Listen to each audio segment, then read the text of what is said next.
momentito al Señor y pedir que en esta tarde la palabra que voy a compartir con ustedes, que llevo varios días dándole vueltas y tengo la sensación de que todavía no he logrado decir y compartir todo lo que Dios ha puesto en mi corazón. A veces dicen, un secreto profesional, que el día más triste o más bonito para un pastor no es el domingo, sino el lunes. Porque el lunes es cuando piensas en la gente que faltó, la gente que tal vez no vino al culto, cómo salió el mensaje, si dijiste todo lo que tenías que decir o se te olvidaron muchas cosas. Gracias al Señor, para mí los días lunes son días de bendición y días de victoria, ¿verdad? Como cualquier otro. Pero a veces he tenido la sensación cuando llego a casa, sobre todo el domingo, ya el lunes ya me olvido, ya pienso ya en otras cosas, ¿no? Que no dije todo lo que tenía que decir, ni fui capaz de compartir todo lo que yo a nivel personal, en mi estudio de la palabra cada día, saqué de esta porción o de cualquier otra, ¿no? Pero vamos a orar juntos, si les parece, hermanos, para pedirle al Señor que en esta tarde, este hermoso salmo del cual voy a estar hablando, toque nuestros corazones y podamos aprender todo lo que tenemos que aprender en el día de hoy. ¿Les parece, hermanos? Vamos a orar. Señor, muchas gracias, Padre, porque cada vez que abrimos tu palabra, nuestro corazón se llena de gozo y de expectativa por lo que tú nos enseñarás, por lo que tú nos hablarás a través de ella. Te pido, Señor, que el estudio, la exposición de este hermoso salmo sea de bendición para todos los que vamos a oírlo y podamos aprender e interiorizar todo lo aprendido en el día de hoy. Ayúdanos, Señor, a estar atentos, tanto a la hora de compartir como a la hora de recibir, que tu nombre sea glorificado y que en esta tarde salgamos de aquí renovados y fortalecidos en la fe, en el nombre de Jesús. Amén y amén. Me gustaría primeramente ponerles en la pantalla, en las pantallas de la iglesia, un gráfico donde hemos hecho un pequeño resumen de los 150 salmos que tenemos hoy por hoy en nuestras Biblias. Realmente el libro de los salmos no es un libro, son 5 libros. Y esos 5 libros se llaman en su idioma original Teilín. Y yo ya he dicho muchas veces que todo lo que termina en in es masculino plural. Teilín significa alabanzas. Teilá es alabanza, Teilín es alabanzas. Este es el libro de alabanzas, el himnario, el libro de canciones del pueblo de Israel, que hasta el día de hoy se siguen cantando muchos de estos salmos. Por eso es muy hermoso leerlos a menudo y memorizarlos y enseñarlos a nuestros hijos, enseñarlos a los que nos rodean, porque traen mucha bendición a nuestra vida. Hay salmos para todos los gustos. Hay salmos 100% mesiánicos, es decir, salmos que apuntan a la vida del Señor Jesucristo. Por ejemplo, un salmo que describe los sufrimientos de Cristo en la cruz, el 22. Hay salmos que son oraciones. Por ejemplo, el 90, el Salmo 90, que por cierto mi suegra Esperanza se lo sabe de memoria, con la edad que tiene, es una oración que hizo Moisés. Y esa oración de Moisés la tenemos en la Biblia, ¿verdad? Señor, tú has sido nuestro refugio de generación en generación, antes que los montes nacieran y fueran formados la tierra, ¿verdad? Ese es el Salmo 90. Tenemos el más extenso, el capítulo más extenso de la Biblia, el 119, el que todos ustedes se saben de memoria, ¿verdad? El más pequeñito, el 117, que es la letra de una antigua canción que cuando yo me convertí se cantaba mucho esa alabanza, pero ya como que se ha olvidado. Alabad al Señor, naciones todas, pueblos todos, alabadle, bendecid su nombre, ¿verdad? Tenemos el famoso Salmo 133. Inema tobu manaín shebed ahingam yahad. Mirad cuán bueno y cuán delicioso es habitar los hermanos juntos en armonía. Tenemos salmos proféticos, salmos que son quejidos, lamentos, ¿verdad? Tenemos la oración de los ancianos, la petición, el salmo de los ancianos, el salmo de las personas que ya han pasado a otra etapa de la vida. Es un salmo precioso también. Pero todos esos salmos se fueron recopilando a lo largo de la historia en diferentes periodos. Y ahí les he puesto un gráfico en las pantallas de la iglesia para que ustedes vean el proceso que experimentaron los salmos hasta poder recopilar los 150 y tenerlos en nuestras Biblias. Por ejemplo, los primeros 41 salmos, del 1 al 41, se recopilaron. No significa que se escribieron, pero que se recopilaron en la época del rey David. Porque hay algunos de esos salmos que son antes de la época del rey David. Por ejemplo, el que le cité a continuación, el 90, que es de la época de Moisés. Pero esos 41 primeros salmos se recopilaron, se reunieron y posteriormente se añadieron al libro de los salmos en la época del rey David. Otros salmos, por ejemplo, del 42 al 72 y del 73 al 89, se recopilaron en los tiempos de esos dos grandes reyes de Judá, los reyes del sur. Estos dos reyes fueron extraordinarios, Ezequías y Josías. Ezequías fue aquel rey que decidió meter el agua por debajo de Jerusalén para que si fuera sitiada, si los enemigos atacaban Jerusalén, no les cortaran el suministro de agua y se murieran de sed, esperando fuera los enemigos que Israel se rindiera. Todavía ese túnel subterráneo, esos túneles, mejor dicho, porque son varios, que llevan el agua por debajo de Jerusalén, todavía hoy en día se pueden visitar. Son los túneles que conectan la antigua ciudad de Jerusalén con el famoso estanque de Siloé. Y uno de ellos todavía recoge agua de lluvia y se puede pasar por él, incluso mojándose, el otro no. Y el rey Josías fue un rey muy utilizado, un hombre, un instrumento tremendo en las manos del Señor. Fue aquel rey que cuando le dijeron hemos descubierto el libro de la Torá, el libro de la ley en el templo que estaba abandonado, hace una serie de reformas extraordinarias que hacía muchísimo tiempo que Israel las necesitaba. Luego tenemos, por ejemplo, del Salmo 90 al Salmo 106 y también del 107 al último, al 150, tenemos esos salmos que se recopilaron en el tiempo de Esdras, el sacerdote, y de Nehemías, aquel copero, ¿se acuerdan? Que vivían en el palacio del rey y que es el instrumento que Dios utiliza para la restauración física, la restauración de los muros y también del templo de Jerusalén. Y Esdras fue el instrumento para la restauración espiritual del pueblo. Porque una cosa es que tú seas restaurado en tu economía, en lo natural, sea economía, sea salud, sea familia, que está bien, Dios también está interesado en restaurar esas áreas de tu vida. Y otra cosa muy distinta es la restauración espiritual de una vida. Tú puedes ser restaurado, digamos, en tu economía, pero no significa de que hayas sido restaurado en lo espiritual. Y si quieren ver un ejemplo claro de lo que estoy diciendo, vayan, por ejemplo, al famoso libro de Ezequiel, en el capítulo 37, cuando el Señor le dice a Ezequiel, ven que te voy a enseñar algo, y lo lleva al cementerio más antiguo del mundo, que está al este de Jerusalén, en el Monte de los Olivos, cementerio que tiene más de 3000 años, que se puede visitar hoy en día, que se conoce, bueno, el nombre que le dan los judíos hoy en día es el Bet Hayim, que es la casa de los vivos, pero realmente era el valle de los huesos secos, porque es un valle lleno de huesos, un valle lleno de muertos. Y el Señor, estando él en Babilonia, le muestra ese valle, ese cementerio, y le dicen, ¿tú crees que estos huesos vivirán? ¿Tú crees que volverán a la vida estos huesos secos en gran manera, que en algunos casos hay años y años que están ahí enterrados? Y el profeta Ezequiel le dice al Señor, yo no sé, Señor, lo que va a pasar con estos huesos, con estos muertos. Y el Señor le dice, predícales, profetízales a los huesos. Y dice que mientras les predicaba, comenzaron a levantarse esos huesos y se formaron cuerpos humanos, seres humanos, con piel, con tendones, con miembros, con cuerpos. Pero dice que eran como muertos vivientes, les faltaba el espíritu. No se movían, estaban ahí quietos como zombies. Y el Señor les dice, les falta el espíritu, profetiza, habla para que el espíritu entre en ellos. Y al final del capítulo 37, el Señor le explica al profeta Ezequiel lo que significa esa visión y le dice, esta es la casa de Israel. Estos son los hijos de Israel que van a experimentar un resurgir como pueblo, como nación, una restauración nacional, que en los tiempos de Ezequiel era impensable, pero que nosotros sabemos que se ha producido. En el siglo XX, en mayo de 1948, los huesos secos, esparcidos por todas las naciones de la tierra, se levantaron en un solo día como pueblo. Y ahí están, con su himno, con su bandera, con su tierra, con su capital. Pero la restauración espiritual aún no se ha producido.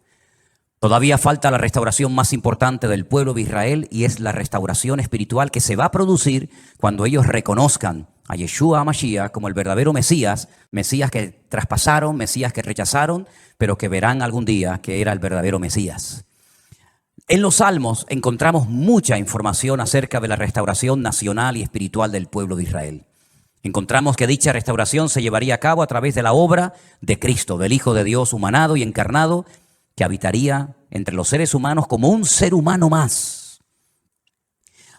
En los Salmos también encontramos al principio mucha información acerca del tipo de salmo que vamos a leer. Por ejemplo, hay salmos que en la parte de arriba pone Mictán.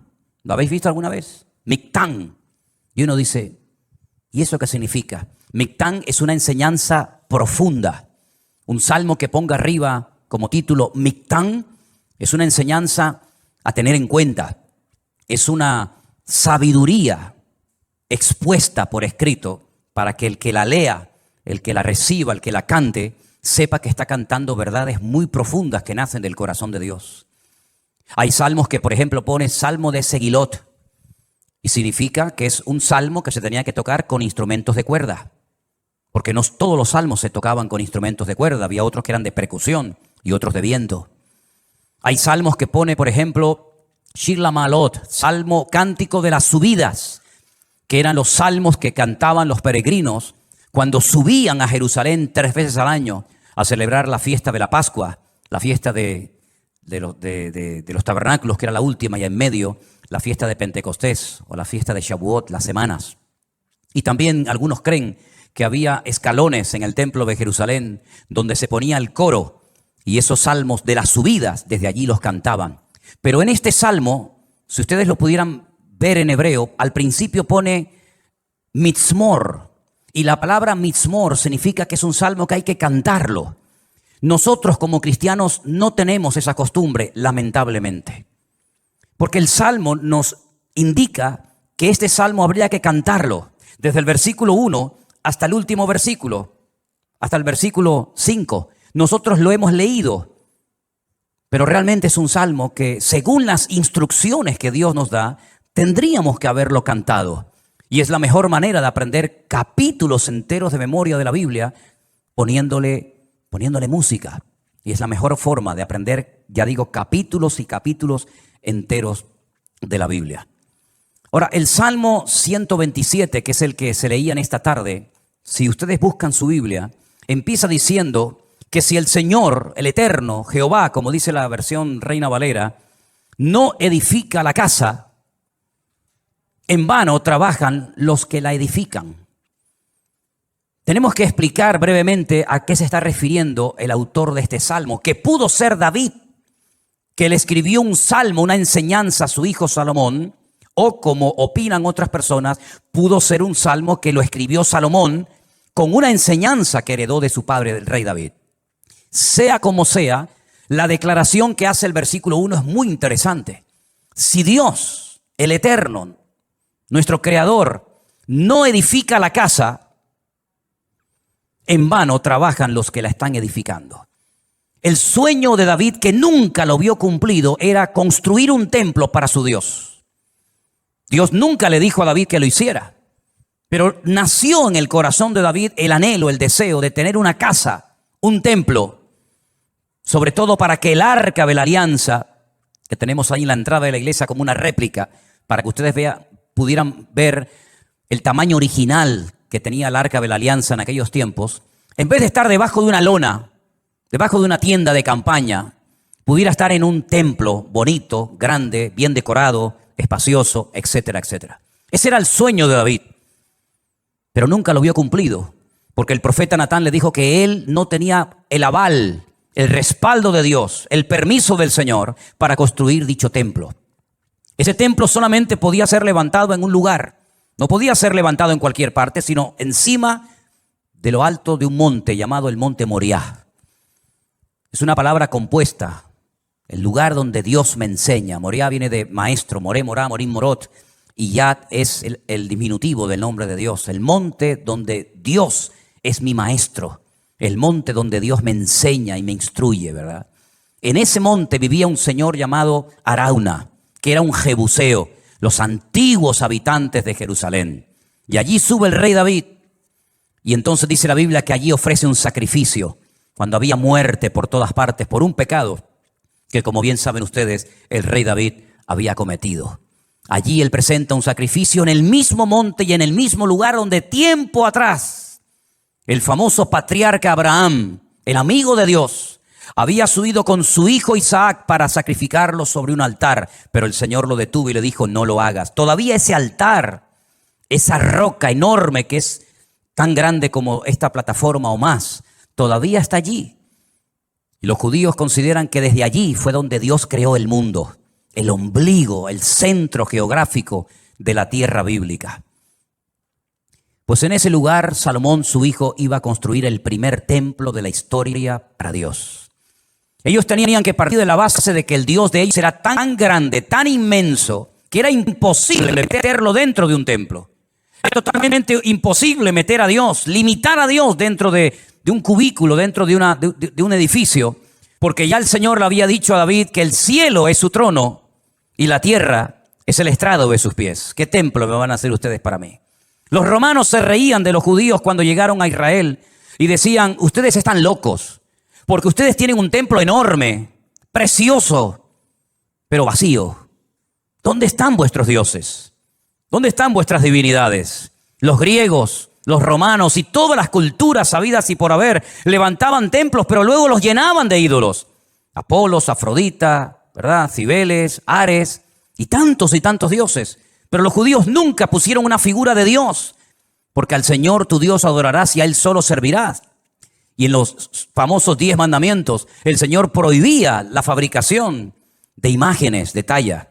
Por lo tanto, era un templo vacío, pero en lo más recóndito, en lo más oculto del templo, estaba un lugar que nosotros lo llamamos el lugar santísimo, donde estaba el arca de la alianza. Y Salomón iba a poder construir ese templo con la ayuda de miles y miles de personas. Y podía estar tranquilo de que nadie le iba a atacar, porque su padre había estado durante años sometiendo a todas las naciones vecinas para que su hijo en tiempos de paz y de prosperidad pudiera construir el templo de Jerusalén. Lo tenía todo. El padre le dio los planos. El padre le escribió 77 letras de canciones que las tenemos en la Biblia, los famosos salmos de David, para que pudieran cantar. Inventó instrumentos musicales. Le dio oro, piedras preciosas, madera, plata, bronce. Lo tenía absolutamente todo. Y además Salomón hizo un pacto con el faraón, que eran expertos en aquella época en la fabricación de megaestructuras, porque los judíos nunca habían hecho un edificio tan grande, y mucho menos para Dios. Cómo levantar aquellas piedras, subirlas a aquel monte, colocarlas una encima de la otra. Aquellas columnas, más de 70 columnas exactamente, de una pieza. Cómo iban a levantarlas, ponerlas a nivel para que aquella casa no se cayera. El templo no tenía arcos, como lo inventaron los romanos. Por eso los arcos le han permitido a las fabricaciones y a la arquitectura romana permanecer hasta el día de hoy, pero eran columnas y era muy difícil poner aquello en pie.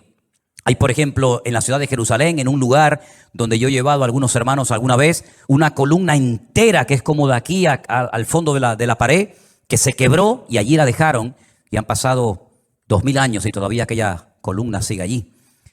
Él hizo un pacto con el faraón, se casó con su hija, hizo un pacto de no agresión. De hecho, su hija se murió en Jerusalén y hay en el torrente de Cedrón hay una pirámide pequeñita, recordando que allí está enterrada una mujer de origen egipcio, porque ella murió en Jerusalén. Y el faraón le ayudó a construir aquel hermoso templo. Pero Salomón sabía perfectamente que él podía tener el oro, la plata, los albañiles, los carpinteros, los canteros, absolutamente todo. Incluso había naciones que todos los años le traían, curiosamente, 666 talentos de oro. Multiplique 666 por 45, era una barbaridad de kilos de oro para ayudarle. Venían personas de todos los continentes de la tierra, unos le traían marfil, otros le traían diamantes, otros le traían de todo. Pero él sabía que aunque lo tenía humanamente hablando todo, sin el respaldo, sin la ayuda del Señor, aquel templo nunca se iba a poder levantar. Y aquí hay una primera lección que tenemos que interiorizar nosotros como cristianos en el día de hoy. Nosotros nos podemos esforzar mucho y de hecho el esfuerzo forma parte de la vida cristiana. Esfuérzate y sé valiente, le decía el Señor a Josué, ¿verdad? Josué capítulo 1. Esfuérzate y pelea, le decía el apóstol Pablo a Timoteo. Pero por mucho que nos esforcemos, Por mucho que trabajemos, por mucho que madruguemos o por mucho que trasnochemos, sin el respaldo, sin el favor de Dios, todo lo que hagamos no sirve absolutamente para nada. ¿Cuántos dicen amén? Algunos creen que por trabajar más van a ganar más y se equivocan. Porque la Biblia no enseña que para ganar más hay que trabajar más. Si usted quiere ganar más, no haga eso, porque lo está haciendo al revés. Si usted quiere ganar más, yo después le digo lo que tiene que hacer. Pero no trabajes más para ganar más, porque vas a ganar menos y te vas a terminar agotando. Porque la Biblia dice en el Salmo que hemos leído que si el Señor no edifica la casa en vano, y esa palabra en vano, esa expresión en hebreo en vano, significa para que no llegues al agotamiento físico y mental. ¿Qué les parece? Para que no llegues a un momento que digas, ya no aguanto más, estoy reventado, estoy cansado. Llego el fin de semana, quiero descansar y el lunes voy igual de cansado, peor. Y vas acumulando cansancio y durante la noche no duermes. Cuando dice el Salmo 27 que una de las bendiciones de Dios es poder dormir tranquilamente por la noche. Dice que a sus amados el Señor les dará el sueño. Y hay muchas personas que darían cualquier cosa con tal de poder dormir en paz, como nosotros, los hijos de Dios, que hemos aprendido a depender y a descansar en el Señor, podemos dormir en paz. ¿Cuántos dicen amén? No sé por qué nos han hecho últimamente a Elena y a mí una pregunta, me la hacen de vez en cuando, por internet, por WhatsApp, por correos, incluso hasta en persona. ¿Ustedes están durmiendo bien? Y preguntamos, ¿y por qué nos hacen esa pregunta? Sino porque con todo lo que tienen, todo el jaleo de atender gente de aquí y llamar, ¿ustedes duermen bien? Y la respuesta de Elena siempre es la misma, dormimos perfectamente. Porque nosotros hemos aprendido a descansar y a depender únicamente del Señor. No entramos en estrés, ni en nervios, ni en agobio. No perdemos la paz absolutamente por nada. ¿Por qué? Porque la obra no depende de nosotros. La obra depende del dueño, de la cabeza. Y el dueño y la cabeza es nuestro Señor Jesucristo. Me da mucha pena, mucha lástima cuando veo a cristianos agobiados, cargados, estresados, con la tensión disparada. Perdonen si alguien se siente aludido. Yo es que no le he tomado la atención nunca a ninguno de ustedes. Por eso hablo desde la libertad. Porque claro, va a decir, ¿y este hombre cómo sabe que tengo yo la tensión alta? No, yo no sé nada, pero el Señor lo sabe todo. Pastillas para poder dormir, claro, después pastillas para despertarte. Agobiado, estresado, que no llego a fin de mes, que no pago el colegio de los niños, que los libros, que esto, que lo otro. Y yo he cumplido recientemente 60 años. No me da ninguna vergüenza decirlo, al contrario, estamos orgullosísimos de los 60 años que tenemos. Y de esos 60 años, que parecen mucho, pero a la hora de la verdad no son tantos, de esos 60 años, 40 los he dedicado a servir única y exclusivamente al Señor. Es decir, no me he dedicado en otra cosa los últimos 40 años de mi vida más que a servir al Señor. Con iglesias pequeñas, con iglesias grandes, con escasez, con abundancia, con mucha gente, con poca gente o con ninguna gente. Y en estos últimos 40 años, si algo hemos aprendido, sobre todo en este último año, es que Dios es galardonador de los que le buscan. Y cuando más difícil estaba todo, y cuando humanamente hablando era imposible que esto siguiera adelante, el Señor sin manos nos dio una cachetada de amor, mostrándonos y enseñándonos que Él es el que edifica su casa y su obra, y no nosotros. A mí me llama mucho la atención que este verbo edificar es exactamente el mismo que emplea el Señor Jesucristo cuando hace referencia a lo que Él iba a hacer. Edificaré mi iglesia. Su padre en Génesis capítulo 1 nunca empleó el verbo baná o boné, que es construir, sino el verbo bará, que se parece, pero no tiene nada que ver una cosa con otra. Bará es un verbo que solamente aparece en la obra creadora de Dios. Cuando dice la Biblia que en el principio creó, ese verbo creó es bará y significa crear de la nada. Este púlpito está hecho de un material llamado metacrilato. Lo mandamos a hacer hace 20 años. El que lo hizo, porque este no se ha perdido ningún culto desde que estamos aquí, Este ha estado todos los cultos, todas las reuniones de jóvenes, todos los cultos de jueves, todos los cultos de domingo. Este que está aquí, o esto que está aquí, ha estado siempre aquí. Pero el que lo hizo, no lo creó, lo hizo utilizando una materia prima, metacrilato. Y el púlpito que tenemos en la iglesia del Puerto de la Cruz es de madera. Y alguien lo hizo, no lo creó, utilizando la materia prima de la madera. Pero el verbo bara en Génesis capítulo 1 es crear de la nada. ¿Y cómo Dios creó? Sin utilizar materia prima, sin utilizar tierra, sin utilizar piedra, sin utilizar madera, con el poder de su palabra. Dijo Dios, sea la luz, y fue la luz. Y dijo Dios, y todo lo que Dios decía se materializaba por el poder de su palabra. Pero curiosamente el Hijo, cuando viene a este mundo hace 2000 años, Él no dijo, crearé mi iglesia de la nada. No dijo eso, sino dijo, edificaré. Y si juntamos, y tenéis memoria para recordar esto, el Salmo 127 dice Salomón, si Dios no edifica esta casa, en vano estamos trabajando nosotros aquí. Estamos perdiendo el tiempo. Nos estamos desgastando. Vamos a llegar a la extenuación, al agotamiento, si Dios no respalda esta obra. Porque Él sabía que esa obra no dependía de sus obreros, de su sabiduría, que era mucha y la tenía, de su dinero, que era mucho y lo tenía. Él sabía que aquella casa no era una casa particular, no era una sinagoga, no era un colegio, era la casa de Dios. Y la casa de Dios solamente se podía utilizar esa palabra, esa expresión, para hacer referencia al templo. Yo sé que hay gente que dice, hermanos, bienvenidos a la casa de Dios. Está mal dicho eso. Porque esto no es la casa de Dios. Esto es un local donde se reúne la iglesia, pero esto no es la casa de Dios. Dios no vive aquí. Si esto fuera la casa de Dios, yo no me voy de aquí ni a palos. ¿Cómo me voy a ir de aquí si mi Dios vive aquí? ¿A dónde me voy a ir? Nos tendríamos que venir a vivir aquí. Pero esta no es la casa de Dios. Pero en aquellos tiempos, cuando Salomón dice, si Jehová no edificare la casa, ¿a qué casa se refería? A la casa de Dios.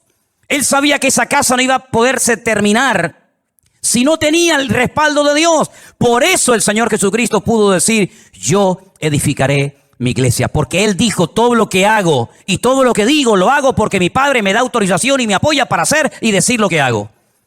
Por eso la iglesia ha permanecido en estos últimos 2000 años con persecuciones, con todo tipo de regímenes políticos, con falsas doctrinas, con divisiones, etcétera, etcétera. ¿Por qué? Porque el que la está fabricando no es el hombre, el que la está construyendo es el Señor Jesucristo. Y nosotros somos piedras vivas en ese edificio. Pero la piedra angular, la que soporta todo el peso, es nuestro Señor Jesucristo. La piedra que desecharon los edificadores ha venido a ser la cabeza del ángulo. Bendito sea Dios. Piná, Rosh Piná. Eso es, Rosh Piná. Hay un pueblo en Israel muy bonito que se llama Rosh Piná, que significa la cabeza del ángulo. Pero este salmo, ¿sabes? Te da una calma, te da una paz impresionante, porque no tienes que estar dependiendo de tu esfuerzo personal, sino del respaldo de Dios. Y yo le hacía esta mañana a los hermanos del Puerto de la Cruz 2 preguntas que se las voy a hacer ahora a ustedes. ¿Dios está respaldando lo que estás haciendo? Piensa bien, Todos no vamos a ser pastores, todos no van a ser predicadores, evidentemente. Pero todos y cada uno de ustedes, de nosotros, nos dedicaremos en la vida a algo. Pero mi pregunta es, ¿a eso a lo que hoy por hoy te estás dedicando, tú notas en tu vida el favor de Dios, el respaldo de Dios? Si la respuesta es sí, yo siento que en mi profesión, en mi carrera, en mis estudios, en mi trabajo, yo siento y noto que el respaldo, que la bendición de Dios está conmigo. Gloria a Dios, no sabes cuánto me alegro, hermano. Pero si la respuesta es no, entonces ¿por qué lo estás haciendo? Si sabes que Dios no te ha mandado a hacer lo que estás haciendo, ¿cómo te atreves a hacerlo? Porque la segunda pregunta que les iba a hacer es, ¿por qué estás haciendo lo que estás haciendo? ¿Para ganar un sueldo? Es decir, ¿tú sabes que no estás haciendo lo que Dios quiere? Esa no es la voluntad perfecta de Dios para tu vida, pero igualmente lo haces porque a final de mes un señor te pone un sobre con un dinero para poder cubrir tus necesidades. ¿Así es como tú te has montado tu vida cristiana? ¿Te ves haciendo lo que estás haciendo tus próximos 10 años, 20 años de tu vida? ¿Ese es el futuro de tu vida? ¿Dedicarte a lo que estás haciendo? Si es la voluntad de Dios, gloria a Dios, sigue adelante. Pero como la vida es tan corta y cuando te des cuenta pasó, ¿cómo hay creyentes que se han dedicado toda la vida a hacer lo que saben que no era la voluntad de Dios perfecta para ellos, pero al fin y al cabo lo hacían para al final de mes recibir un sobrecito con un hueso que te daba un señor que le sobraba de todo, que a veces no te pagaba lo que tú merecías por haber trabajado tanto, pero dependías de él hasta para poder poner un poco de gasolina a tu coche o hacer una compra en un supermercado. Para eso murió el Hijo de Dios en una cruz, para que viviéramos como la gente del mundo, sin marcar una diferencia y sin demostrarle al mundo que Dios nos enseñó a nosotros en su palabra un estilo de vida diferente. Yo te voy a confesar algo que probablemente es la primera vez en mi vida que voy a decir en público. Yo no sé si en algún momento, en alguna iglesia, en alguna predicación, desde los 19 años que estoy sirviendo al Señor, yo he dicho alguna vez esto que voy a decir ahora. Esto sería como dicen en televisión, esto es una primicia. ¿Tú sabes cuál era la preocupación, la gran pregunta que yo tenía en el tercer año de escuela bíblica, de seminario, cuando yo estaba a punto de salir? ¿Sabes cuál era mi pregunta? ¿De qué voy a vivir? Porque yo no quería volver a la casa de mis padres. Porque yo le había dicho a mi padre que el Señor me había llamado. Y cuando él me preguntaba, ¿de qué vas a vivir? No había iglesias por ninguna parte. Hoy en día hay iglesias por todas partes. Pero en aquellos años, hace 40 años, no había iglesias prácticamente por ninguna parte. Eran contadas con los dedos de una mano las iglesias que, por ejemplo, había en Tenerife. Muchas de las iglesias que ustedes conocen o han visitado, o a lo mejor han estado, no existían. Las iglesias eran de 10, 15 personas. Había muy poca gente, un culto de jóvenes con 5, 6 jóvenes. Era un avivamiento. No había prácticamente nada y la pregunta que yo tenía en aquellos años era, ¿de qué voy a vivir? Porque no quiero volver otra vez a vivir en la casa de mis padres. Porque sería entonces darle la razón al viejo de que me equivoqué. Y al fin y al cabo tengo que volver a vivir con ellos hasta para poder comprarme un par de zapatos. Pero casi la última semana de estudiar en aquella escuela bíblica en Las Palmas, en un piso allí cerca de las playas de las canteras, llegó un misionero, como eso ya les he contado en otras ocasiones, y me pidió que viniera aquí a Tenerife a echarle una mano en la obra. Y desde ese día, el 31 de mayo me gradué. Mayo tiene... Desde el 1 de junio de 1981. ¿Qué día es hoy? ¿Cuál? 31 de octubre, fíjate. Desde el 1 de junio de 1981 hasta el 31 de octubre del 2021, yo no he hecho otra cosa en mi vida más que servir al Señor.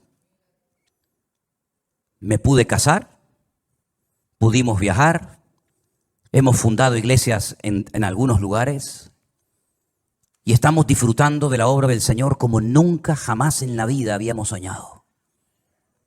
Sabemos lo que es estar sentado en una cama con una libreta, con una calculadora, sacando los gastos del mes y diciendo, no llegamos.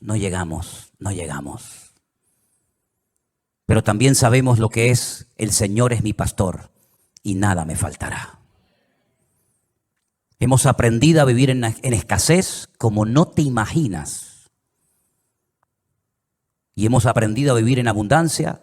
Hemos aprendido a dormir en cualquier lugar. Porque el Señor nos ha mostrado de que cuando una persona es capaz de hacer un mínimo gesto por el Señor respalda y bendice la vida de esa persona. Y tengo un temor tremendo en mi corazón por toda la manera como el Señor nos está bendiciendo y abriendo puertas en todas partes. Porque sabemos perfectamente que no es por nuestros méritos. No es por nuestros méritos. Quiero decirles que cuando muchos de ustedes vinieron a esta iglesia, nosotros ya hacía años que estábamos aquí. Hacía años que estábamos en este lugar. Y el Señor ha ido edificando poco a poco su obra. Y hoy en día podemos hablar para la gloria del Señor de miles y miles de personas que en todas partes del mundo, muchos de ellos han conocido al Señor Jesucristo como su Señor y Salvador personal en este último tiempo. Anoche tenía una reunión por Zoom con todos los hombres de la iglesia virtual del grupo número 2, gente con más de 80 años, dándole gracias al Señor porque en la recta final de su vida, como ellos mismos decían, han conocido el Evangelio del Señor Jesucristo y tienen un hambre por conocer más y más de la palabra que a mí realmente me deja sorprendido todo lo que el Señor está haciendo. Yo quiero decirles a todos y a cada uno de ustedes que yo también tuve tu edad. Y estuvimos dispuestos cuando éramos jóvenes, recién casados con 21 años, a pagar un precio. Y nos llamaron locos. Los pastores nos reunían de vez en cuando y nos decían: estáis locos. ¿Cómo sois capaces de ir con una niña pequeña como era Priscila en aquellos años a un país tan lejos, sin conocer prácticamente a nadie, a vivir por fe? Pero cuando el Señor edifica su obra y cuando el Señor respalda su obra, no hay impedimento que pueda frenar la vida de un hijo y una hija de Dios. Y yo quiero desafiarte a que tú pierdas el miedo, porque si de algo a mí me ha servido el Salmo 127 es a perder el miedo. Si Anderson, que está conectado al liderazgo y a los coordinadores de la iglesia virtual número 1, les hablara acerca de lo que cuesta, del presupuesto enorme que cuesta el hacer todas las actividades, nos quedaríamos con la boca abierta. Pero el Señor ha suplido de una forma increíble, porque el Señor es galardonador de los que le buscan, y cuando Él edifica la casa, no hay nada ni nadie que la pueda detener. Fíjate que en el Salmo 121, si te das cuenta, habla de la casa de Dios, es decir, lo principal, la obra de Dios, nada ni nadie la va a detener. Pero en segundo lugar, habla de la ciudad. Si Jehová no guardare la ciudad, en vano vela la guardia. Este versículo, cada vez que me tocaba a mí guardia en el ejército y te daban todas las balas y la metralleta y el armamento para estar de guardia, yo siempre lo decía en alta voz: si el Señor no guardare la ciudad, en vano vela la guardia. Porque todo lo que hagamos, todo tu esfuerzo personal, y que conste, quiero dejar bien claro, por favor, hermano, que el Salmo 127 no es un salmo que apoya al perezoso, al vago, al negligente. No, al contrario.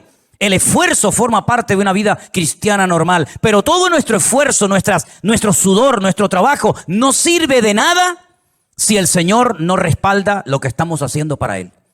Absolutamente de nada. Luego es un golpe al ego del hombre. Porque la gloria no me la llevo yo. Yo he sido el que he edificado, como decía Salomón, Nabucodonosor, ¿se acuerdan? Yo fui el que levanté la gran Babilonia, y al final tuvo 7 años viviendo en un monte como un animal, para que el Señor pudiera arrancar de su corazón la arrogancia y el orgullo. Porque una persona arrogante, acomplejada u orgullosa no es digna de estar sirviendo al Señor. Una persona con orgullo, una persona que se le sube a la cabeza lo que tiene, lo que es o lo que hace, es una persona que no está capacitada para estar al frente de una obra. Por eso a mí me da alegría ver al hombre más sabio de la tierra, a uno de los hombres más ricos del mundo, como era Salomón, que cuando la reina de Saba vino y lo visitó, le dijo: lo que me contaron no es ni el 1% de lo que ven mis ojos. Que él reconozca que el éxito de aquella obra no estaba en él, sino estaba en su Dios. Y nosotros tenemos que aprender hoy más que nunca, que tenemos que aprender a depender de Dios. Y eso hay que enseñárselo a nuestros hijos y hay que enseñárselo a los jóvenes de la iglesia, para que nos demos cuenta de que en estos tiempos donde la economía está en crisis y donde el mundo irá, según la Biblia, de mal en peor, nosotros estemos preparados y sepamos adaptarnos a las circunstancias y no perder la paz ni el equilibrio, porque el Señor es nuestro Dios y estará con nosotros todos los días hasta el fin del mundo. Madrugar y trasnochar sin el respaldo de Dios no sirve absolutamente para nada. El Salmo 127 es un salmo donde el Señor nos muestra que cuando dependemos de Él podemos estar tranquilos. Y mire lo que dice: por demás es que os levantéis de madrugada y vayáis tarde a reposar, por demás. Y que comáis pan de dolores, pues que a su amado dará a Dios el sueño. Y ahora yo te pregunto a ti, ¿y ustedes cómo duermen? ¿Dormiste bien anoche? ¿O estabas dando vueltas y vueltas y vueltas en tu cama sin poder conciliar el sueño? Una de las señales de que nuestra alma está alineada con Dios es que nuestro cuerpo y nuestra mente puede descansar tranquilamente durante la noche. Una mente atormentada sin la paz de Cristo, sin tener esa comunión con el Señor, es imposible que tu cerebro pueda descansar durante la noche y dormir tranquilo, sabiendo en quién has confiado. Fíjate lo inútil que es rodearse de cosas o de personas para que te protejan y para que te ayuden cuando no está el Señor controlando tu vida, tu economía, tu matrimonio, tu ministerio, tu iglesia, etcétera, etcétera. Por mucha gente que te rodee, por muchos amigos que tengas, por mucha economía que tengas, no sirve absolutamente de nada. Y te voy a poner un ejemplo tremendamente gráfico para que veas lo inútil que es rodearse de personas creyendo y confiando en ellos en vez de confiar y descansar en las promesas del Señor. ¿Os acordáis de Saúl? ¿Sabéis quién era Saúl? Sí, ¿verdad? El primer rey de Israel. Estaba obsesionado con matar al rey David o con el joven David. El rey en aquella época dormía en el centro del campamento. Se hacían círculos concéntricos de soldados alrededor del rey. De tal manera que si saltabas uno de esos círculos de protección, automáticamente en el segundo caías. Es como en las cárceles. ¿Veis que hay como un muro alambrado que si logras saltarlo, te encuentras a continuación otro y te quedas entre muro y muro, ¿verdad? En muchos bancos en la península, aquí en Canarias no se ve, pero en muchos bancos en la península tocas un timbre, te abren una puerta, entras, se cierra detrás de ti y la otra no se abre hasta que se cierre la anterior, para que así te quedes entre una y otra. El rey Saúl dormía rodeado de centenares de soldados y de su guardia personal en el centro del campamento. David una noche bajó de las montañas y atravesó el primer círculo, el segundo, el tercero y hasta el mismo lugar donde estaba el rey Saúl dormido.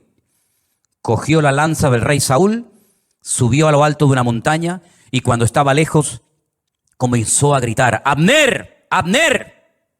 ¿Qué haces? ¿Qué forma de proteger al rey es esa? Mira lo que tengo en la mano. He llegado hasta la misma presencia del rey Saúl, al que supuestamente tú tienes que estar cuidando. Te has quedado dormido. No has cumplido con tu deber. Y ahí hay un ejemplo gráfico de cómo un rey rodeado de cientos de soldados que se quedan dormidos. Ahora puedes entender lo que dice el Salmo 127. Si el Señor no vela y cuida y protege la ciudad, en vano vela la guardia. Todos se van a quedar dormidos espiritualmente hablando en estos últimos tiempos. Los políticos se van a quedar dormidos y no van a saber discernir el mundo espiritual. Los bancos se van a quedar dormidos y van a ser esclavos del próximo sistema mundial de economía. Los religiosos se han quedado dormidos hace siglos y son incapaces de discernir los tiempos y las ocasiones. Y la iglesia no puede entrar en ese juego. Por eso dice el apóstol Pablo: es tiempo de despertarnos del sueño. Despiértate tú que duermes y te alumbrará Cristo. Hay un sueño, ¿verdad?, profundo que experimentó Adán, pero fue un sueño que Dios produjo para que no le estorbara en la obra que el Señor estaba haciendo. Pero hay otro sueño de tipo espiritual que te adormece el alma, que atonta tu espíritu, que ciega tu entendimiento y que cauteriza tu conciencia y que te impide reconocer que a veces lo que estás haciendo no es la voluntad de Dios.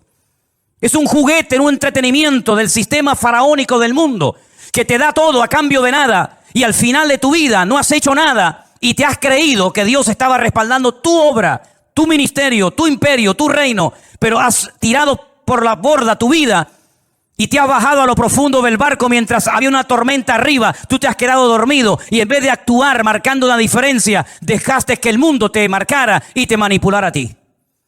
Por eso, mis queridos hermanos, el Salmo 127 es de sacudir nuestra conciencia y despertarnos ante la realidad. ¿Qué estoy haciendo con mi vida? ¿Qué estoy haciendo con mis recursos?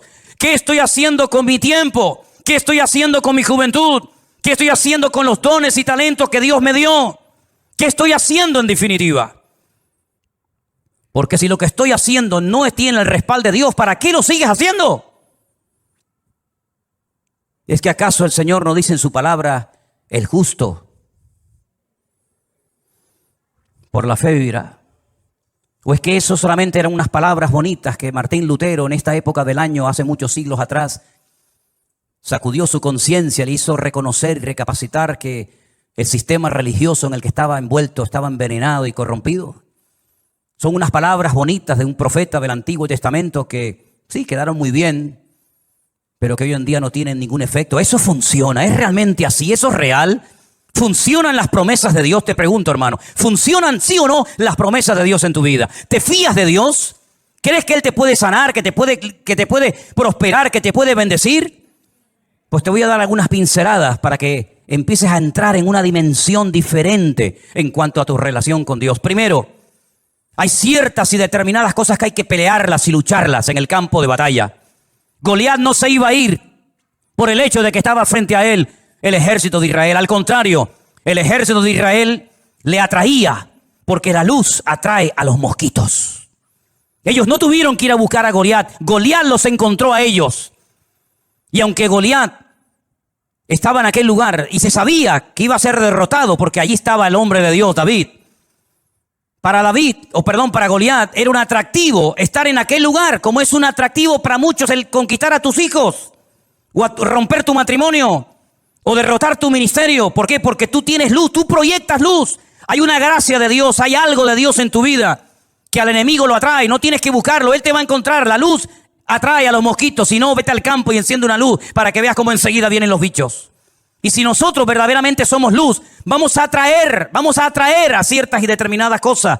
Y por eso la Biblia dice que hay que pelear. ¿Pero pelear qué? La buena batalla. Porque hay batallas que no las pelees porque vas a morir. Como Jonatán se fue a pelear una batalla que no tenía que haber ido nunca y murió. Pero Pablo dice, yo he peleado la buena batalla. ¿Estás peleando la buena o la mala batalla? Porque la buena te dará la corona de vida, la recompensa del eterno. Pero la mala te quitará la vida, tu familia, tu esposa, tus hijos, y perderás el galardón de Dios. Hay bendiciones que vienen por pelearlas. La tierra está delante de vosotros, pero ahí están los filisteos, los amorreos, los cananeos, los jebuseos, los amonitas, los moabitas. Ir y pelear contra ellos. Y tuvieron que pelear y jugarse la vida, y derramar sangre, y tener heridas y cicatrices en el cuerpo para conquistar la tierra. Porque hay ciertas y determinadas bendiciones, claro, tú tienes que saber cuáles, que tienes que conseguirlas peleando la buena batalla en el nombre del Señor. Pero hay otros milagros que no vienen por pelear, sino simplemente por decir gracias por esta situación que estoy atravesando en mi vida. Cuidado, no solamente es una palabra mágica, gracias y ya viene el milagro. No, es una actitud. Es una edificación interior de tu alma producida por la obra del Espíritu Santo en ti. Y cuando tu corazón no tiene quejas ni dudas, porque puedes decir, yo sé en quién he creído. Eres capaz de llegar a un cementerio en un ambiente de derrota y de pesimismo, cuando incluso los familiares del difunto te echan en cara, si hubieras estado aquí mi hermano no estaría muerto, como diciendo tú eres el culpable, si tú hubieras estado aquí mi hermano estaría vivo. Y cuando te ponen todo tipo de impedimentos y de trabas diciendo no, deja las cosas como están, porque si movemos la piedra va a salir un olor terrible. Hace 4 días que ese hombre está ahí enterrado y esto va a ser terrible. Cuando tú tienes un corazón moldeado por la mano del eterno Dios, tú eres capaz de, ante la muerte, decir, Padre, yo te doy gracias porque sé que tú siempre me oyes. Y se produjo un milagro sin ayuno, sin oración, sin reprender demonios, sin gritos, sin show ni espectáculos, sino simplemente con una expresión de gratitud y de dependencia del Padre. Yo sé que tú siempre me oyes. Lázaro, sal fuera. Y se produjo un milagro tremendo. Uno de los milagros más espectaculares de Cristo, simplemente por expresar gratitud en medio de la muerte y del dolor. Y el segundo gran milagro de Cristo, un milagro que consistió en multiplicar cosas. En este caso no fue transformar elementos como agua, vino, sino crear cosas. Multiplicar panes y peces de una forma incontable en pleno desierto, donde no había recursos materiales para poder cubrir la necesidad de tantas miles y miles de personas, cuando sus propios discípulos, y tendrás esta experiencia en tu vida, te lo aseguro, hermanos que te llegarán y te van a decir, pero con ese sueldo ¿a dónde vas? Y con ese cochecito ¿qué haces? Y con esa motito ¿qué haces? Y tus propios hermanos te tratarán de limitarte lo que tienes, como diciendo, pero lo que tienes no vale para nada. Cuando incluso uno se le acercó al Señor y le dijo, ni 300 denarios que tuviéramos, que no los tenemos, por cierto, pero si los tuviéramos, tampoco servirían para dar de comer a estas multitudes. El Señor toma lo poco y le enseña a los discípulos que en el peor momento de sus vidas, cuando acaban de recibir la orden, el desafío de darles vosotros de comer, aprendan a atender a la gente. Pero si no tenemos ni para nosotros. Sí, pero es que hay un principio. Cuando te descentralizas de ti mismo y te centras en Dios y en los demás, el aceite nunca faltará. Nunca faltará. Así que dadles vosotros de comer y yo os voy a enseñar cómo se les da a la gente hambrienta de comer. ¿Qué hay por ahí? Unos cuantos panes y peces. Los cogió, los bendijo y dio gracias. Y dando gracias, comenzó a partirlo y le dijo, comenzar a repartir, comenzar a repartir, comenzar a repartir. Y hasta llegaron a sobrar cestas enormes llenas de pedazos de la comida que el Señor había multiplicado. Hay milagros que vienen por pelear. Hay bendiciones que vienen por pelear y jugarte la vida y hasta la extenuación si hace falta. Pero hay otros milagros que vienen cuando te relajas y dices, ya no puedo más. Pero te voy a dar gracias por mi hijo, por mi enfermedad, por mi escasez. Te voy a comenzar a dar gracias y voy a comenzar a gozarme en lo que no entiendo. Y voy a transmitir ánimo, aliento y gratitud a mi familia y a mi gente que me rodea. Y vas a comenzar a ver milagros impresionantes en tu vida. Yo digo una cosa. ¿Qué tienes que perder? Imagínate que te funciona.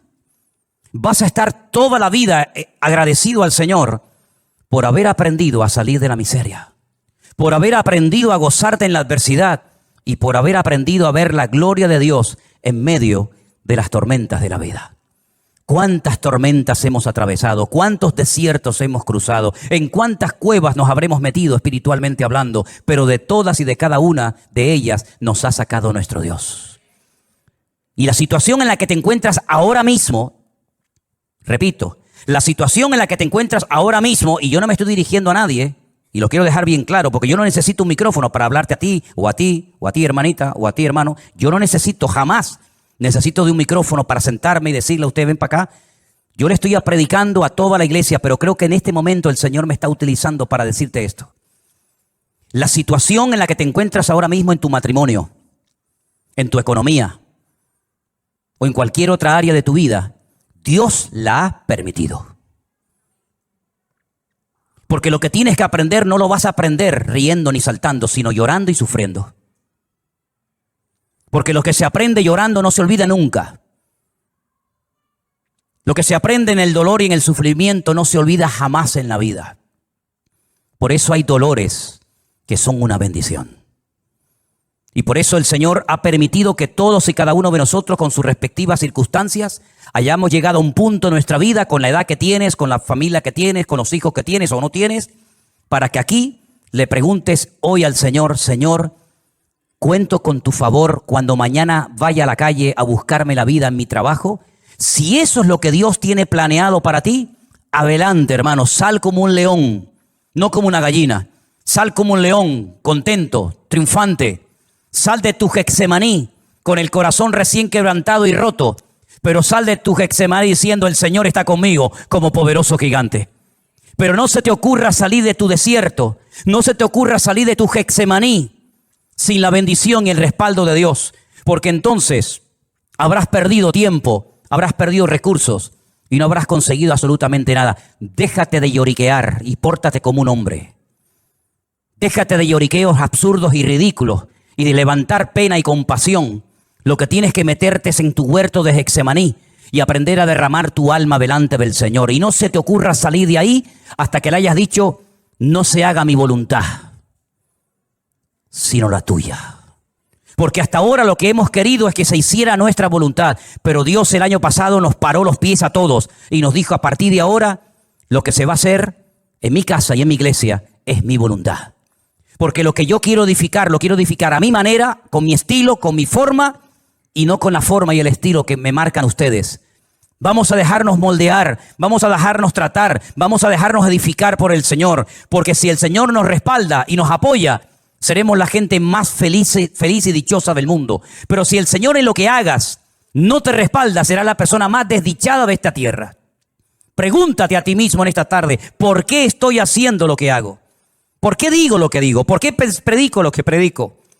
¿Por qué hago lo que estoy haciendo? ¿No será que a veces hemos entrado en un sistema, en una rutina, en una mecánica y no nos paramos en silencio delante del Señor a preguntarle, Señor, ¿qué quieres hacer con mi vida? Si tú te atreves a hacerle esta pregunta sinceramente al Señor, te puedes llevar muchas sorpresas agradables. Pero tienes que ser valiente, porque este mensaje no va dirigido a cobardes. Los cobardes, este mensaje les da miedo. Los cobardes se enfadan, porque el enfado es la careta del cobarde. El enfado es el disfraz que utiliza la persona que en lo más profundo de su corazón tiene una inseguridad tremenda y no aprende a depender del Señor. Pero nosotros hoy estamos a cara descubierta ante la presencia de nuestro Dios y Él quiere hacer un milagro y un cambio en tu vida, pero deja que el Señor haga lo que quiera con tu vida. ¿Cuántos dicen amén? Cierra tus ojos ahí donde estás, mi querido hermano y hermana, y recuerda estas palabras. Apréndetelas de memoria. Si el Señor no edifica mi casa, en vano es todo lo que hago. Si el Señor no cuida de mi vida, las alarmas, los seguros, el plan de jubilación, etcétera, etcétera, no sirven para nada.